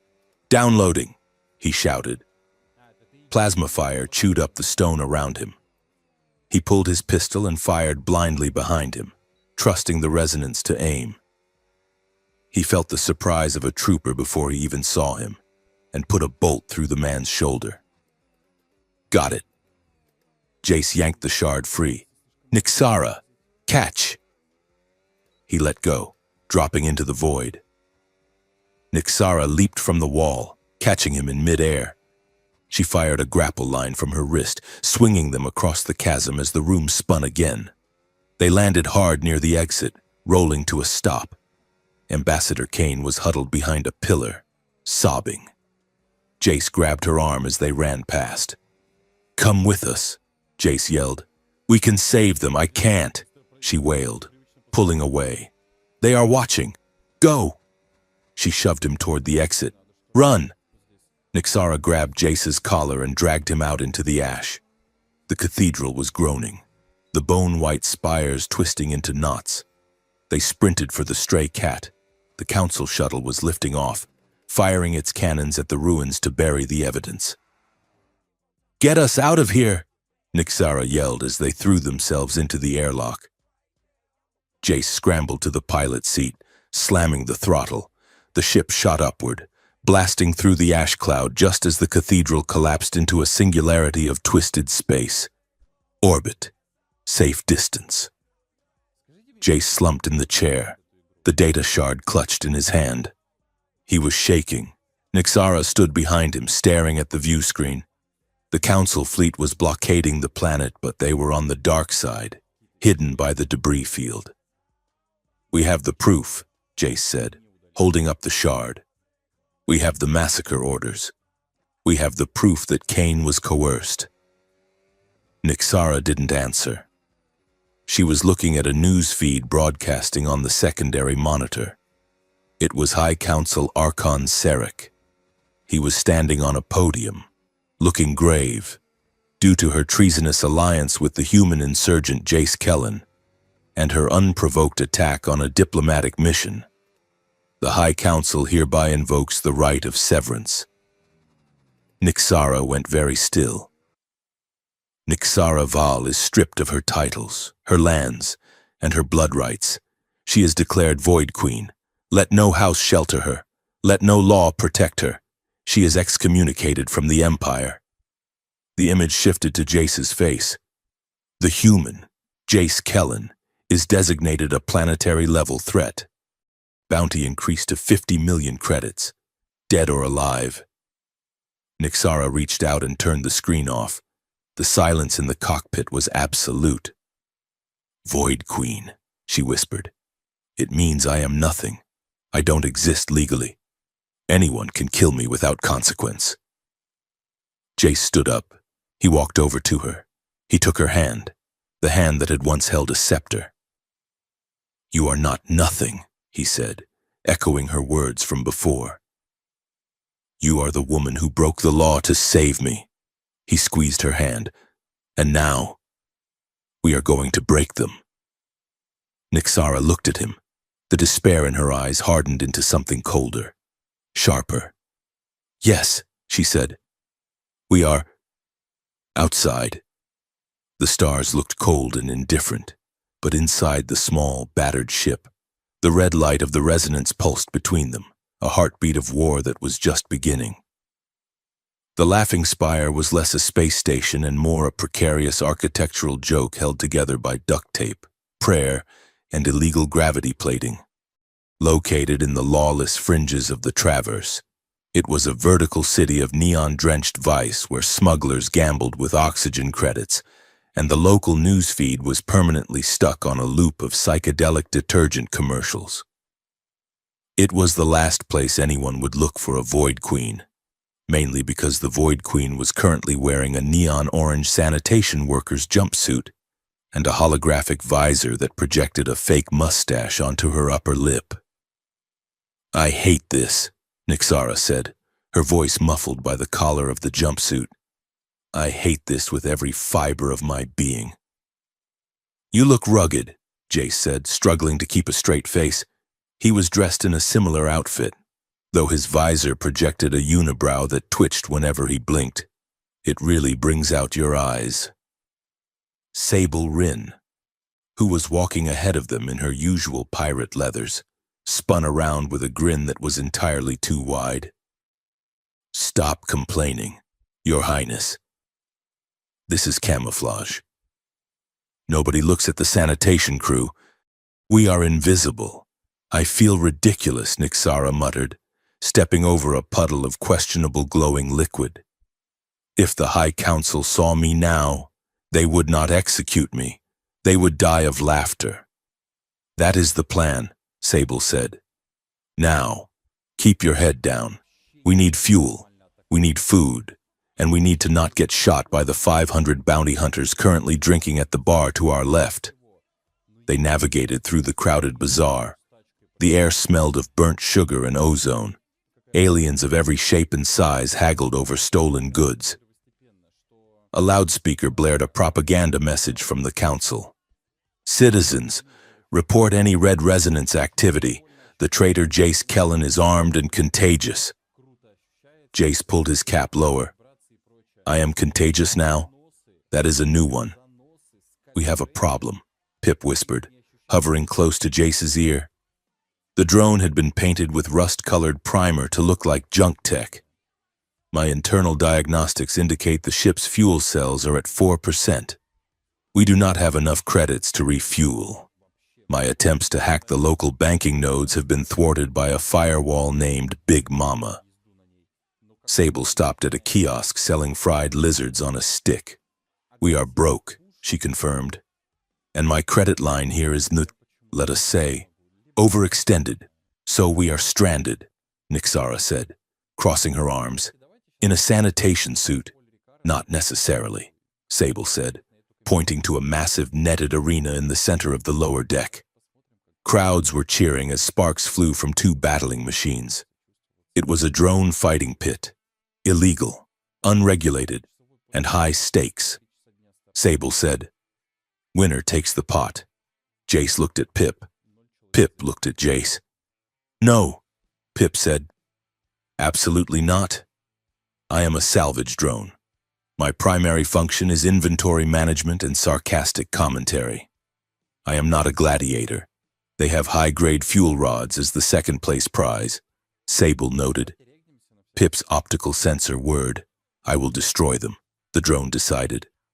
The fight was less of a battle and more of a farce. Pip's opponent was a terrifying creation of spinning saw blades and flamethrowers named the Gutter King. The crowd roared as the match began. The Gutter King charged, spewing fire. Pip did not charge. Pip simply hovered 3 feet higher than the Gutter King could reach. "Coward," a spectator yelled. "Tactical superiority," Pip retorted over the arena speakers. As the Gutter King spun in frustrated circles, Pip extended a small interface cable and plugged it into the arena's environmental control node. "What is it doing?" Jace asked, watching from the stands. "Hacking the house," Nixara observed, a faint glimmer of amusement in her eyes. A second later, the gravity plating under the Gutter King reversed polarity. The massive battlebot was launched violently into the ceiling, where it stuck fast, wheels spinning helplessly. Pip hovered to the center of the ring. "Gravity is a harsh mistress," Pip announced. "I claim the fuel rods." The crowd was confused, but the fight was technically over. As the referee begrudgingly handed over the canister of fuel rods, Jace felt a hand on his shoulder. He spun around, reaching for his concealed pistol. It wasn't a bounty hunter. It was a small, hooded figure with pale skin and dark glasses. A vampire. The Queen, the figure whispered. She is with you? Jace tensed. Who is asking? The dissidents, the figure said. We saw the mustache. It flickers when she is annoyed. We need to talk. The meeting took place in the back room of a defunct oxygen bar. The air was thick with smoke. 12 vampires sat around a rusted table. They weren't aristocrats. They were laborers, technicians. The lower caste of the great houses who kept the empire running while the High Council drank synthetic blood in crystal towers. Nixara stood at the head of the table. She had removed the ridiculous visor, but she kept the jumpsuit on. It was a strange contrast, the regal bearing of a queen in the uniform of a janitor. Why should we help you? Asked a scar-faced vampire named Kalen. You are Val. You are the establishment. You signed the tithe laws that keep us poor. I did, Nixara admitted, her voice steady. And I was wrong. Words, Kalen spat. The council says you are building an army of resonants to enslave us. They say the human, he pointed a clawed finger at Jace, is a plague carrier. That the red resonance drives us mad. Jace stepped forward. He rolled up his sleeve. The red veins were pulsing softly. Does this look like a plague? Jace asked. The vampires recoiled, hissing. It is the truth, Nixara said, stepping between them. The council fears it not because it is a disease, but because it makes lies impossible. She looked around the room, meeting every pair of eyes. I am not asking you to fight for me. I am asking you to fight for the truth. I have the proof that the council is staging the war. They are going to send your sons and daughters to die against humans just to secure a mining sector. She threw the data shard onto the table. Read it. If you think I am lying, turn me in. The bounty on my head will feed this station for a century. Silence stretched in the room. Kalen picked up the shard. He slotted it into his datapad. As he read, his expression shifted from hostility to horror. They are bombing the colonies, he whispered. Our own colonies, to blame the humans. Nixara nodded. I cannot promise you safety, she said. I can only promise you that if we succeed, the lies end. Kalen looked up. We can get you into the core network, he said. But you need to get off this rock. The hunters are sweeping the docks. We will create a distraction. Thank you, Nixara said. Do not thank us. Void Queen, Kalen said, standing up. Just do not make us regret this. Back at the ship, the tension that had been simmering between Jace and Nixara finally boiled over. They were in the cargo hold, securing the fuel rods. The space was cramped. Nixara was reaching for a strap, and her hand brushed Jace's. The spark was immediate. The resonance flared, a sudden rush of heat and shared emotion. Jace felt her exhaustion, her fear, and beneath it all, a sharp, pulling desire. Nixara felt his protective instinct, his admiration, and his frustration. They froze. The air in the cargo hold became heavy, charged with static. Jace turned to her. They were inches apart. We keep doing this, Jace said, his voice rough, dancing around it. It is dangerous, Nixara whispered, but she didn't back away. Everything we do is dangerous, Jace said. He leaned in. She tilted her head back.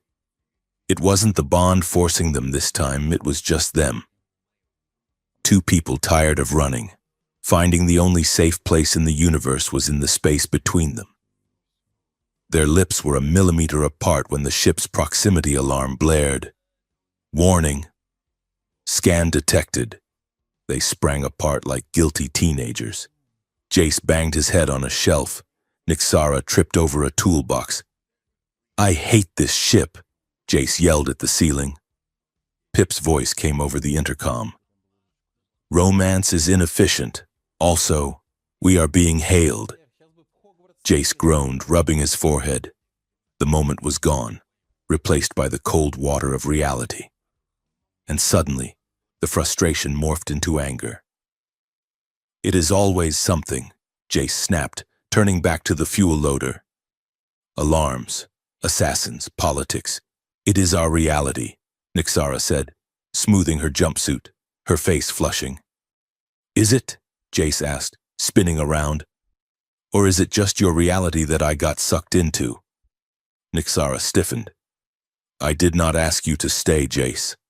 I gave you a choice. Did you? Jace laughed, a bitter sound. You injected me with alien blood while I was dying. You rewrote my DNA.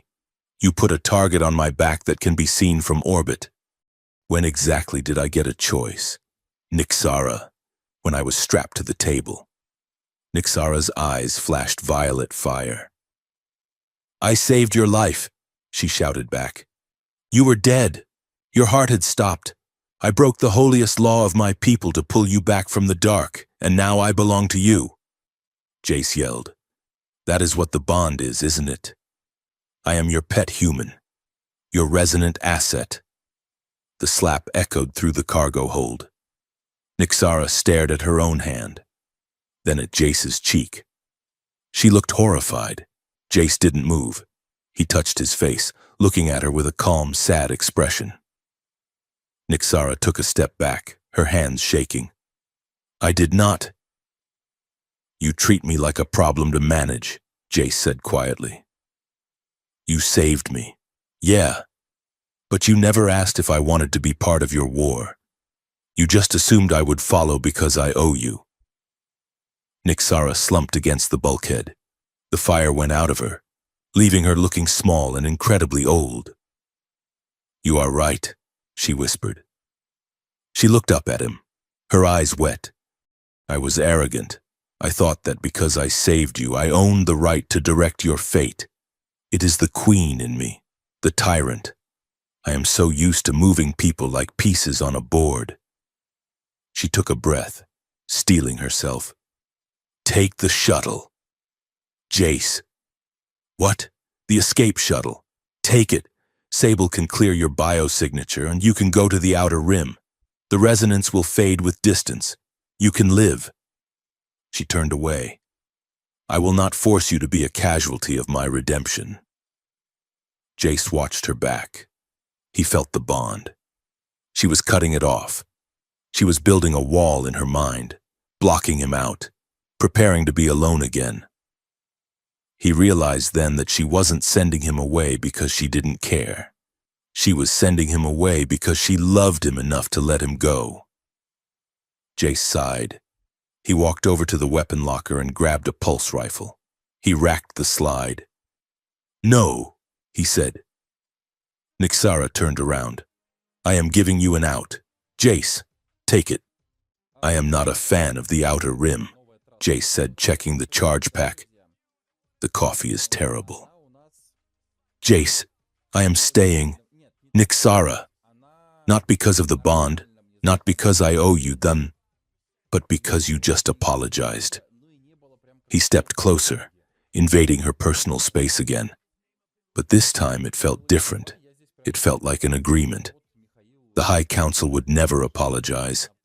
They would just rewrite history. You are trying to be better than them. That is worth fighting for. And he paused, a crooked grin forming. I kind of like the chaos. It beats hauling scrap. Nixara stared at him for a long moment. Then, she let out a breath she seemed to have been holding for days. She reached out and took his hand. She didn't pull him in. She just held it. Thank you, she said softly. Now, Jace said, squeezing her fingers. Let's go start a revolution before I regret this. The plan was madness, pure, unadulterated suicide. We are going to crash the Concord Gala, Jace said, looking at the holographic map of the venue, the biggest political event of the year. Every High Lord, Ambassador, and General will be there. And the media, Nixara added. The Imperial Lattice. If we can plug the court engine's data shard into the central node at the gala, we can broadcast the truth to every screen in the Empire simultaneously. It is a fortress, Sable pointed out, chewing on a toothpick. Shields, DNA scanners, psychic dampeners. You can't just walk in. We are not walking in, Jace said. We are hacking the guest list. Pip, Jace said. Can you forge a diplomatic credential? I can forge a credential for the Emperor's grandmother, Pip bragged. I just need a root key, which we do not have, Nixara said. The airlock hissed open. I might be able to help with that. A voice rumbled. They all spun around, weapons drawn. Standing in the entry ramp was Varric Thorn. He wasn't wearing his armor. He was wearing a dark, heavy cloak, his hands raised in surrender. Don't shoot, Varric said calmly. I come in peace. Mostly? Give me one reason not to space you right now, Jace said, keeping the rifle aimed at Varric's chest. Because I know you are right, Varric said. He stepped inside, ignoring the guns. I analyzed the data from the clinic. The ambassador, Kane. Her reactions were inconsistent with a traitor. She was terrified.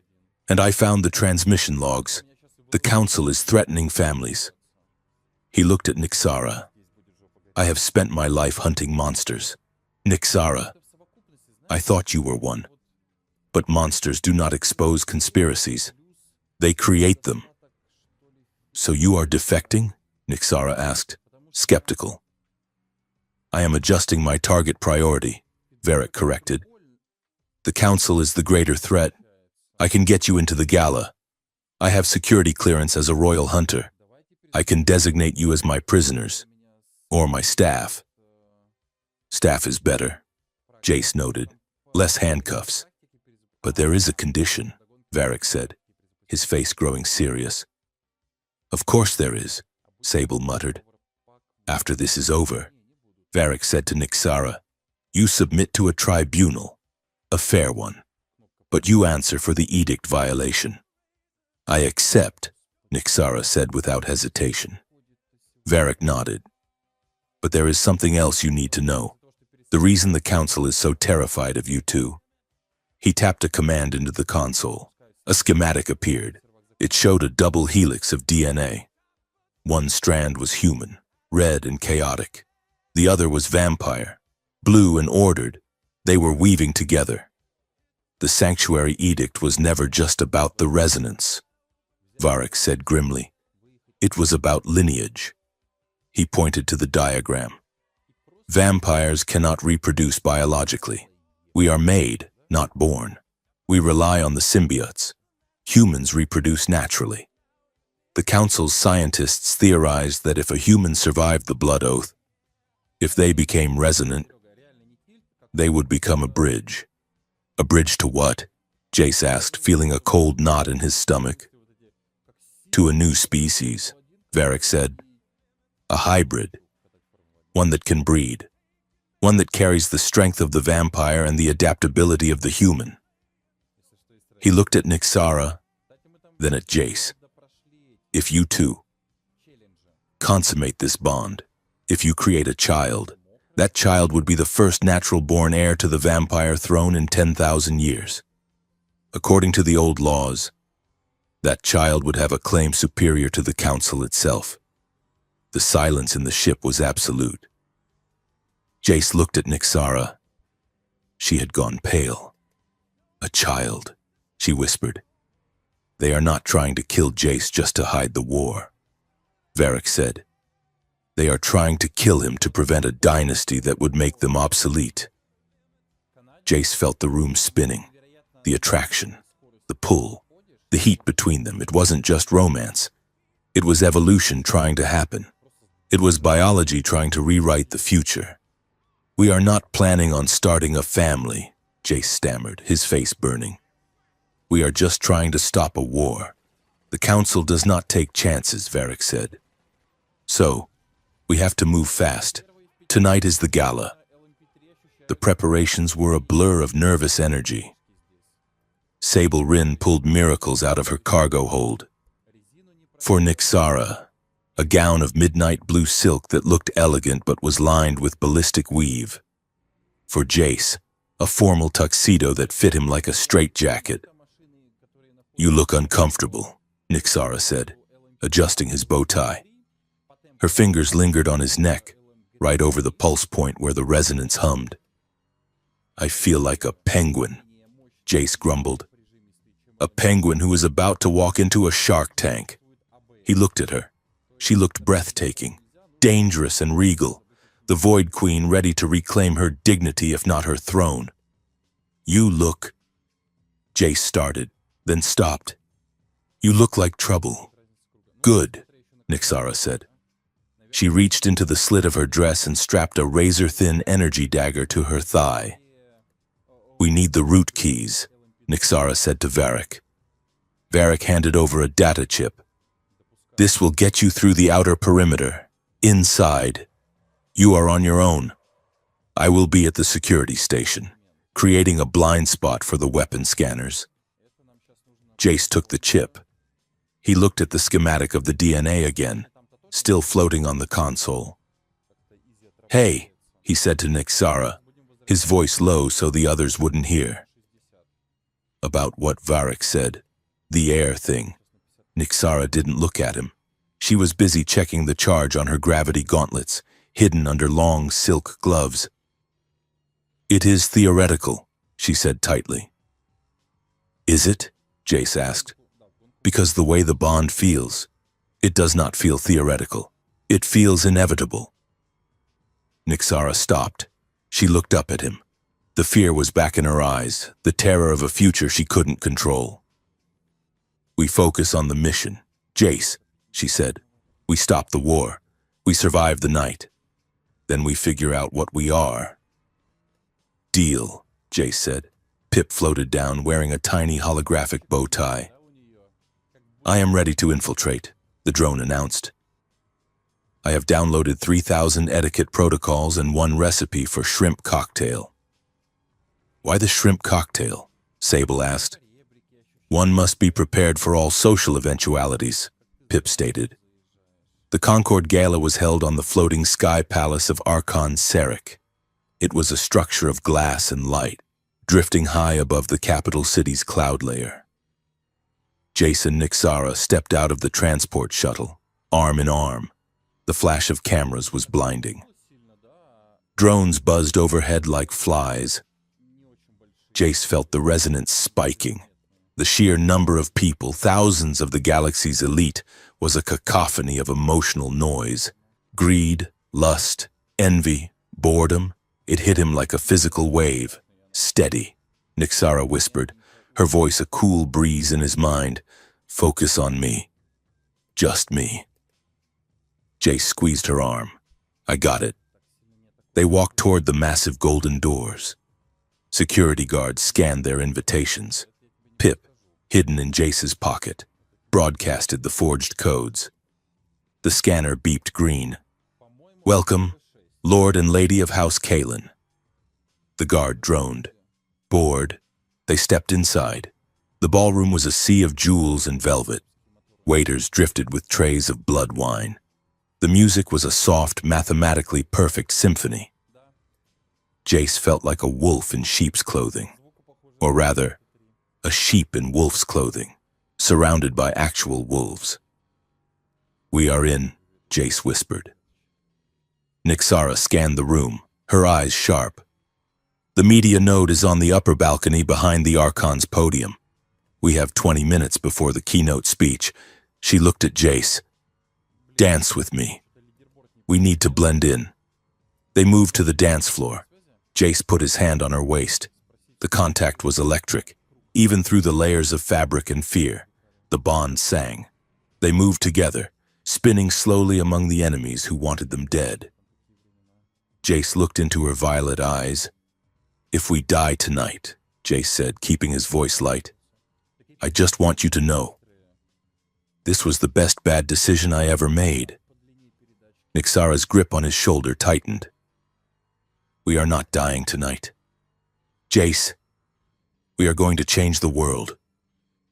She spun him around, dipping him slightly, a reversal of the classic move that made a nearby duchess gasp in scandal.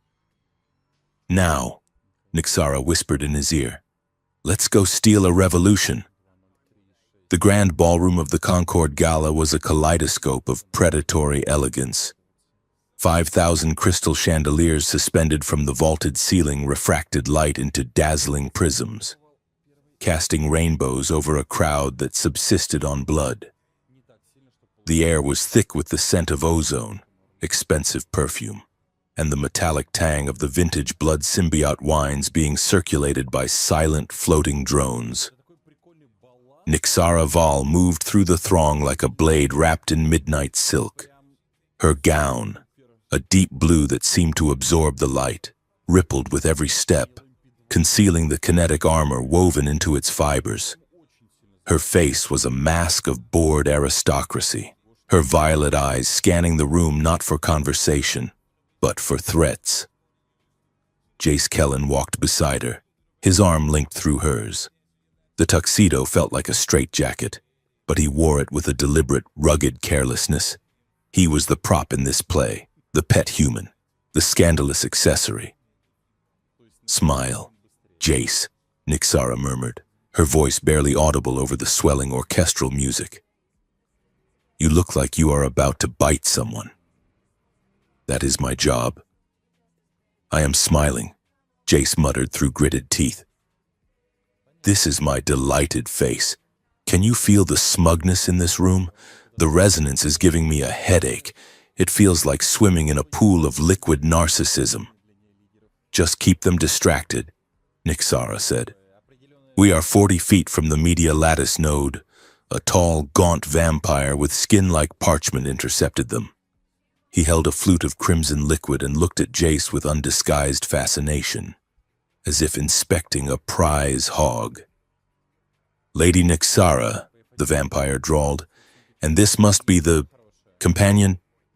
Fascinating. Is it true he requires solid food 3 times a day? How quaint. Jace flashed a wide, charming grin. Oh, absolutely, Jace said. And walks. Do not forget the walks. If I do not get my exercise, I start chewing on the furniture. The vampire blinked, unsure if he was being mocked. Nixara let out a small, controlled laugh, a sound like wind chimes made of ice. He is very high maintenance.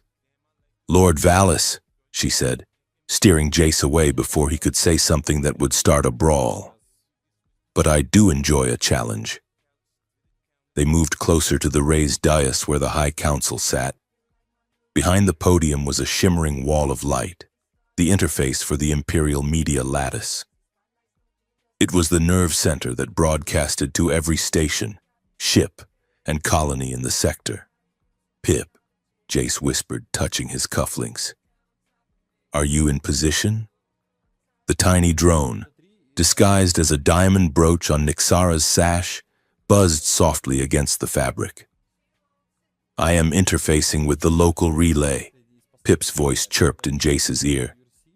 The firewall is aggressive. It is named Cerberus.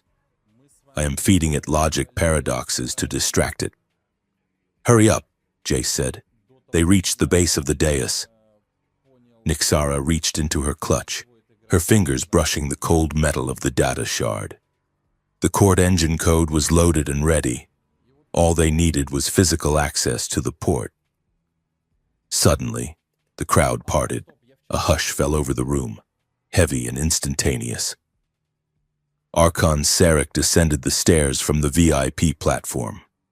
He was a man of imposing height, wearing robes of white and gold that clashed violently with the dark aesthetic of the room. His face was unlined, ageless, and terrified Jace more than any monster he had ever seen. Sarek didn't look angry. He looked delighted.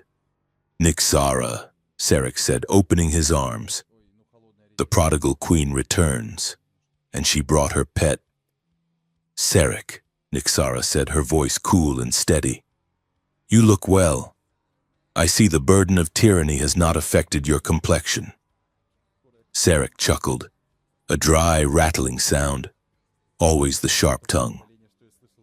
I must thank you, my dear. You have done the Empire a great service. Nixara stiffened. I doubt that was my intention. On the contrary, Sarek said, stepping closer, his voice dropping to a conspiratorial whisper. The sanctuary edict was becoming controversial. People questioned why we needed such strict laws against mixing with humans. They called it archaic. But then you, a queen, broke the law. You turned a human into a resonant. You proved that without the law, chaos reigns. He gestured to the room, to the thousands of eyes watching them. You have given me the perfect justification to invoke emergency powers. Nixara, because of your crime, the council voted an hour ago. The edict is no longer just a law. It is a martial directive. We are mobilizing the fleet to contain the human threat you have so kindly demonstrated. Nixara's face remained impassive, but Jace felt the shockwave of her horror through the bond. It was a cold, sick feeling. Her compassion had been weaponized. Her mercy was being used to justify a massacre. You engineered this, Nixara said softly. You wanted me to save him. I counted on your weakness, Sarek corrected. He turned to the massive screens above the dais. And now, let us show the galaxy exactly why humanity must be managed. The screens flickered to life. The music stopped. Breaking news flashed in red across the ballroom. Grainy, chaotic footage filled the monitors. It showed a human colony ship, the Hope's Horizon, opening fire on a vampire medical frigate. The human ship was firing dirty nukes. The frigate exploded in silence. The ballroom gasped. Shouts of outrage erupted. See? Sarek's voice boomed, amplified by the room's acoustics. They attack our healers. They bite the hand that feeds them. It is a lie, Jace shouted, but his voice was swallowed by the roar of the crowd. Nixara grabbed Jace's arm. Now, she hissed. Pip, execute! Pip surged from the brooch, transforming in midair into its drone form. It zipped toward the media port, dragging a fiber-optic cable from its chassis. Sarek's guards drew their weapons. Stop that drone, Sarek commanded. Nixara threw her hand out. A gravity wave erupted from her gauntlet, slamming the guards backward into the buffet table. Glass shattered. Wine sprayed like blood. Jace sprinted for the dais, the data shard in his hand. He slid under a blast of plasma fire, scrambled up the stairs, and jammed the shard into Pip's interface port. Upload, Jace yelled. Pip's lights spun red, accessing Imperial Lattice, overriding broadcast signal, and 3, 2, wait, Jace froze. His HUD, linked to the shard, was scrolling through the code structure.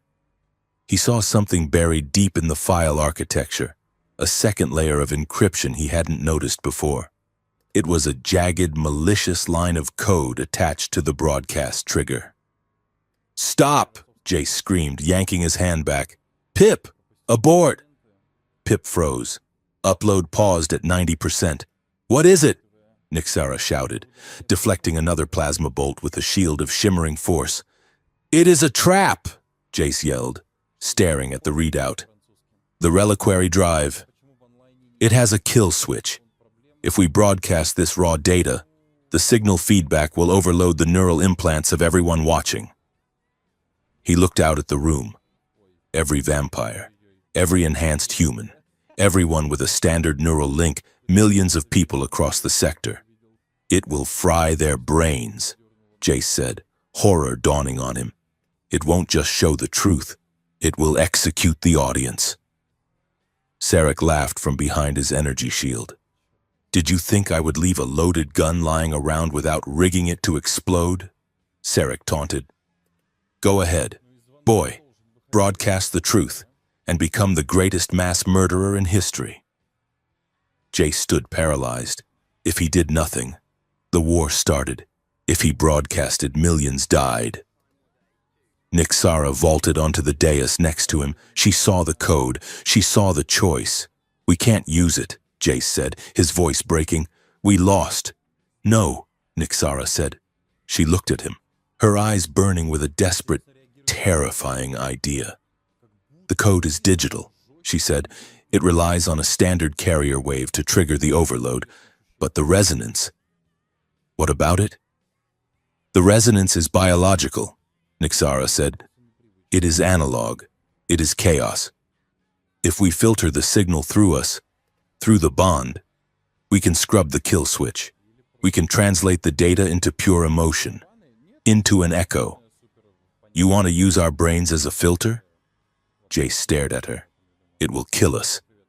The voltage alone? It might," Nixara admitted. "Or it might just hurt. A lot." She reached out, grabbing his lapels. "We have to synchronize. Jace, fully. No barriers, no secrets. You have to let me in. All the way in." Jace looked at the chaos below. The guards were regrouping. Varric Thorn had appeared at the main doors, firing a heavy cannon to hold them back, but he was losing ground. "Do it," Jace said. They ran into the small anteroom behind the media node, a soundproof chamber used for broadcasting. Nixara slammed the door and melted the lock with a touch of her energy blade. It was quiet here. The roar of the riot outside was muffled. They stood facing each other in the dark room, lit only by the blinking lights of the server banks. "Hands," Nixara commanded. Jace held up his hands. She interlaced her fingers with his. Her skin was cool. His was burning. The red light of the resonance began to pulse under his cuffs, climbing his arms, meeting the violet light flaring in her eyes. "This is not like before," Nixara whispered, her voice trembling. "I am not just going to feel your emotions. I am going to be you, and you are going to be me. Do not fight it. I trust you," Jace said. They closed their eyes, and the world dissolved. It wasn't a gentle merge. It was a collision. Jace gasped as he was ripped out of his own body. He was suddenly drowning in cold water. No, not water. Loneliness. He felt it. 300 years of it. He felt the crushing weight of the crown. He felt the silence of the palace. He felt the precise, agonizing control Nixara exerted over every breath, every word, every heartbeat. He felt her self-loathing, the way she looked in the mirror and saw a monster because that was what they told her she was. "I am a fraud," her inner voice wept. "I am hollow. No." Jace's mind roared back into the void. "You are steel. You are fire." Nixara gasped as she was pulled into his storm. She felt the gnawing hunger of poverty. She felt the shame of being powerless. She felt the stubborn, irrational hope that kept him alive when he should have died a dozen times. She felt his desire not just for her body, but for her recognition. He wanted to be seen. "I see you," she thought. "I see all of you." The boundary between them shattered. There was no Nixara. There was no Jace. There was only the us, a single resonant entity of red and violet light, burning in the center of the server room. They were terrified. They were exposed. It was more intimate than any touch, more naked than any undressing. They saw the darkest corners of each other's souls, the cowardice, the cruelty, the pettiness, and they didn't look away. Except, the joint mind commanded, filter. They grabbed the data stream from Pip, the malicious code, the kill switch, slammed into their shared consciousness like a physical blow. It tried to tear them apart. It tried to burn their synapses, but the bond held. They took the cold, digital lie of the kill switch and dissolved it in the acid of their shared truth. They rewrote the signal, not with binary, but with feeling. Broadcast. Outside in the ballroom, the screens went black. Then, a sound filled the room, Not a noise, but a sensation, a vibration that rattled the teeth and hummed in the blood. The screens flared red. Archon Sarek grabbed his head, staggering back. "What is this?" he screamed. "Stop it!" He couldn't stop it. The signal wasn't just on the screens, and it was in the air. It was in the minds of everyone present. They didn't just see the evidence, they felt it. They felt the fear of Ambassador Lisa Kane as the council threatened her daughter. They felt the cold calculation of Sarek signing the order to bomb the colony ship. They felt the terror of the human crew on the Hope's horizon as they were framed for a war they didn't want. It was an emotional tsunami. On the main screen, the static cleared. But it wasn't a document. It was a live feed from a secure council holding cell. Ambassador Lisa Kane sat there. She looked haggard, but her eyes were clear. "My name is Lisa Kane," she said, and her voice carried the weight of the resonance. "And I am not a traitor. I am a hostage." The crowd in the ballroom stood frozen. The lie had been stripped away, leaving only the ugly, naked truth. The High Council and the human elite command have conspired to incite this war. Kane continued. "They want the relic zones. They want control. They are killing us to boost their stock portfolios." The silence broke. It started with a murmur, then a shout, then a roar. "Liar!" A vampire duchess screamed at Sarek. "You sent my son to that sector, murderer!" A human waiter yelled, throwing a tray of glasses. Sarek stood on the dais, his face pale. He frantically tapped his wrist computer. "Execute kill switch," he shrieked. Burn them all!" Nothing happened. The command signal went out, hit the wall of red and violet energy pulsing from the anteroom, and dissolved. The synchronized bond had rewritten the path. The weapon was a dud. The ballroom exploded into chaos. Guards turned on their commanders.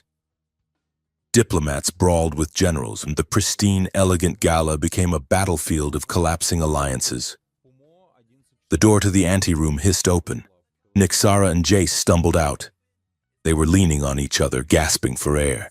Jace's nose was bleeding. Nixara's skin was almost translucent, her veins glowing so bright they looked like cracks in porcelain.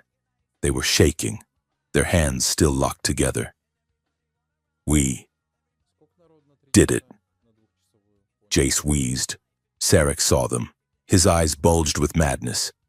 He pulled a disruptor pistol from his robes. "You!" he screamed. "You broken things!" He raised the gun. Nixara straightened. She didn't raise a shield. She didn't dodge. She just looked at him. And she spoke. Her voice was amplified by the lingering resonance, booming through the hall like the voice of judgment itself. "I am Nixara Val." The fighting stopped. Everyone turned to look at the Void Queen, who stood battered and glowing in her torn gown. "I broke the law," she declared, her voice ringing off the crystal chandeliers. "I saved a human life. I shared my blood. I violated the edict." She took a step forward, dragging Jace with her, presenting him to the world not as a victim, but as proof. "And if the law demands we die for saving each other, then the law is not justice. It is a cage, and I am done being your prisoner." The crowd stared. The confession turned the scandal into a weapon. She wasn't hiding. She was owning it. She was challenging them to look at her compassion and call it a crime. Sarek's hand wavered. He looked at the crowd. He saw the doubt in the eyes of his own soldiers. He saw the rage in the faces of the nobles. He had lost the narrative. He lowered the gun. He sneered, a look of pure, concentrated venom. "Enjoy your victory, Void Queen," he spat. He tapped a final command on his wrist. A teleport beacon flared around him. "But you have created a world you cannot survive in." He vanished in a flash of white light. As he disappeared, the large central screen flickered one last time. A document appeared, stamped with the highest seal of the Archon. "Warrant of perpetual capture target, Jace Kellen designation. Resonant asset status priority alpha. Alive only. Authorization universal. Jace looked up at the screen. He saw his name. He saw the words alive only. Well, Jace whispered, wiping the blood from his nose. At least they want me breathing. Nixara squeezed his hand, her grip bone-crushing. They want you as a battery, she said grimly. As a stud, as a lab rat. She looked at him, and the violet fire in her eyes softened into something fierce and protective. Let them try, she said. Sirens wailed in the distance. The palace security was collapsing. Varric Thorn limped toward them, his armor smoking, holding his side. We have to go. Varric grunted. The mob is confused, but that won't last. Every faction in the galaxy is going to want a piece of you now. Jace looked at the ruin of the gala. He looked at the chaos they had unleashed. He looked at Nixara. Ready to run? He asked. Nixara tore the hem of her gown to free her legs. She checked the charge on her dagger. We are not running. Jace, she said, a dangerous smile touching her lips. We are advancing in a different direction. Together. The Void Queen and the most hunted human turned and sprinted toward the exit, leaving the shattered chandeliers and the broken empire behind them. The galaxy did not end with a bang, nor did it descend into immediate peace. It fractured. 3 weeks after the Concord Gala, the Empire was no longer a monolith of cold, vampire order. It was a kaleidoscope of chaos. The footage of Ambassador Kane's confession and Archon Sarek's attempted massacre had shattered the illusion of the High Council's infallibility. Several Outer Rim systems had seceded within days. 2 of the great houses had declared open rebellion, not to free humans, but to seize power for themselves. And in the streets of the capital stations, humans and lower caste vampires were rioting together, united by a sudden, terrifying realization that the laws governing their lives were nothing but contracts written in blood and lies. Nixara Val sat in the navigation chair of the stray cat, watching the holographic map of the sector bleed red with conflict zones. She was no longer a queen. The council had legally declared her unmade, a non-entity, a ghost to be exorcised on sight. She looked tired. The immortal perfection of her features was marred by shadows under her eyes, and she wore a scavenged flight jacket over her tunic, looking less like royalty and more like the refugee she had become. We are running out of safe harbors, Nixara said, her voice low. The Kalen reformists will not take us. They say my presence draws too much fire. Jace Kellen stood by the airlock, cleaning a pulse rifle he had stripped down 3 times in the last hour. He didn't look up. Can you blame them? Jace asked. I am a walking target. The warrant says alive only, but the fine print says unharmed optional. If I were them, I wouldn't want me within a parsec of my family either. He snapped the barrel back into place with a sharp metallic click. Maybe you should drop me off, Jace said. Find an asteroid. Leave me there. The heat on you would vanish overnight. Nixara spun the chair around. The movement was sharp, aggressive. We have discussed this, Jace. Yeah, we discussed it, Jace said, finally looking at her. His eyes were rimmed with exhaustion, the violet flecks in his irises dull. But that was before 3 bounty hunter guilds formed a coalition just to catch me. That was before we saw the casualty reports from the Dara system. People are dying, Nixara, because they are shielding us. He walked over to the viewport, staring out at the streaking stars. I am not a general. I am not a symbol. I am a salvage pilot who got lucky. If I disappear, the council stops burning worlds to find me. Nixara stood up and crossed the deck. She didn't touch him, but he felt her presence against his back. a cool, steady pressure in the resonance field. "If you disappear," she said, her voice steel wrapped in velvet, "you do not end the danger. You just hand the victory to the people who want to own you. You think Sarek will stop? You think he will say, 'Oh well, the human is gone. Let us go back to being benevolent dictators'?" She stepped around him, forcing him to meet her gaze. "Sarek is building something. Jace. The data we pulled from the gala wasn't just proof of the false flag. It was a budget, a massive allocation of resources to a facility in the ice ring of Kolos." She tapped the console, bringing up a jagged, frozen planetary ring system. "He is not just hunting you. He is trying to replace you." Jace looked at the hologram. "Replace me?" "Biological mass production," Nixara said grimly. "He wants the resonance, but he hates the messiness of humanity. He hates the choice. So he is trying to grow resonance in a lab, hollow things, weapons that obey without question." She leaned in, her eyes fierce. "If you run, Jace, that is the future. A galaxy of slaves with your face and no soul. Is that the safety you want to buy?" Jace stared at the ice ring. He felt the phantom weight of the collar he had narrowly avoided his whole life. He thought about the kids he had grown up with in the orphanage, the ones who disappeared into the service drafts and never came back. He realized she was right. Running wasn't freedom, it was just a longer leash. "Fine," Jace said, letting out a breath he felt like he had been holding for weeks. "We don't run. We go to the ice ring." He looked at her, and a ghost of his old grin surfaced.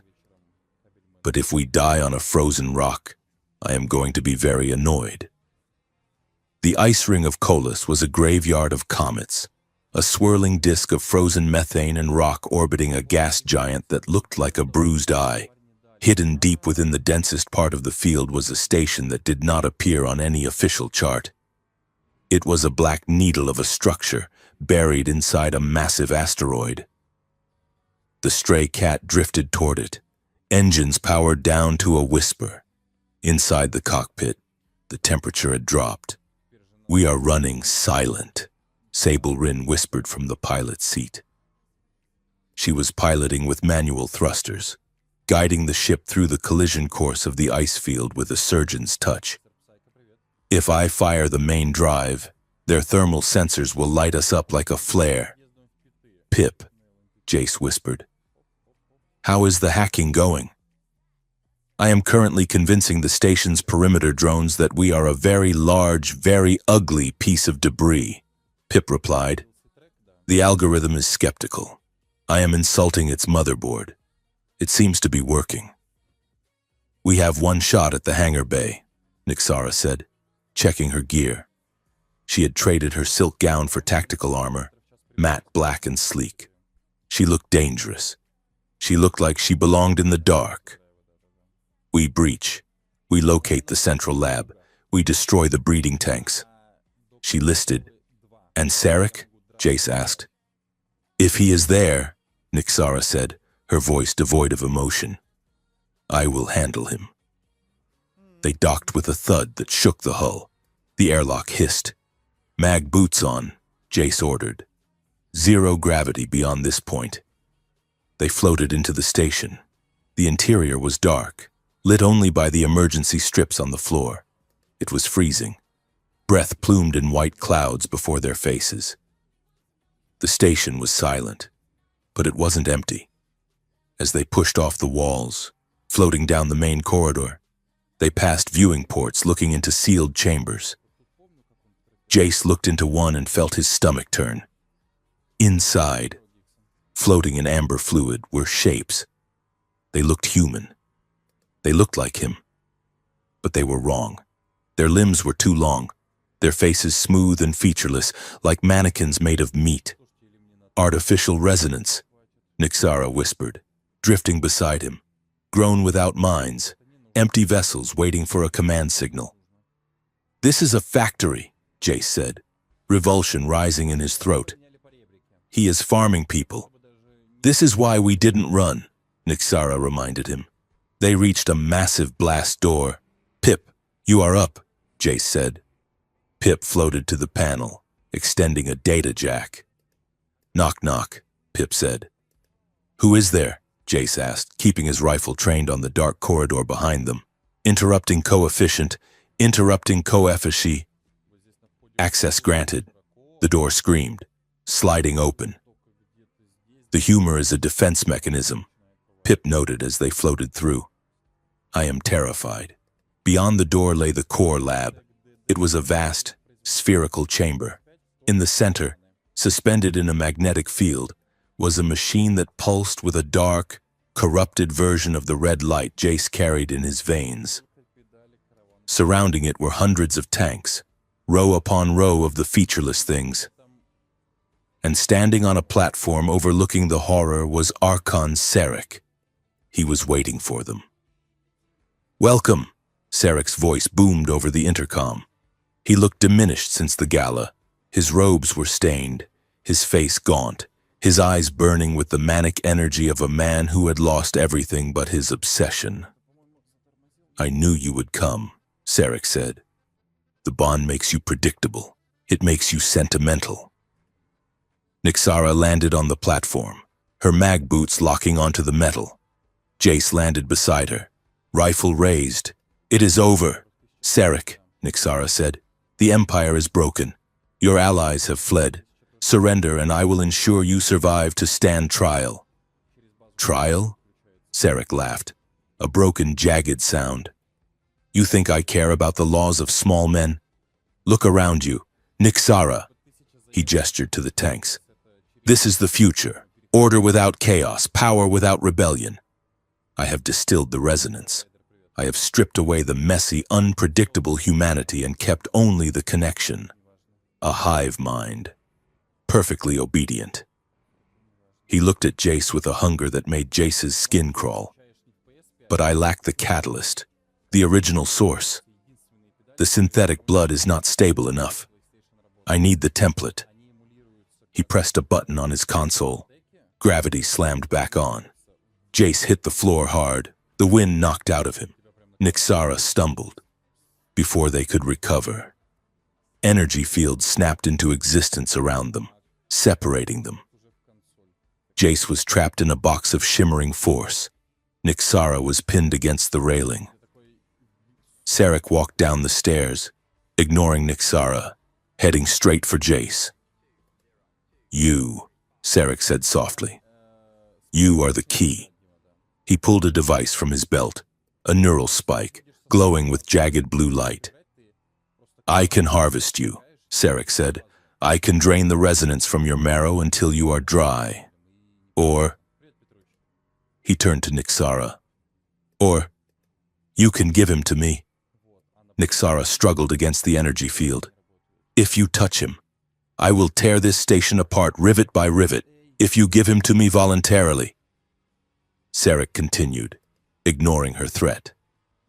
I will give you the codes. I will give you the override for the hive mind. You can take these soldiers. You can march on the capital. You can have your throne back. Nixara, you can enforce your peace. You can save the galaxy from chaos. He pointed the spike at Jace's chest. One life for order. It is the calculation of a queen.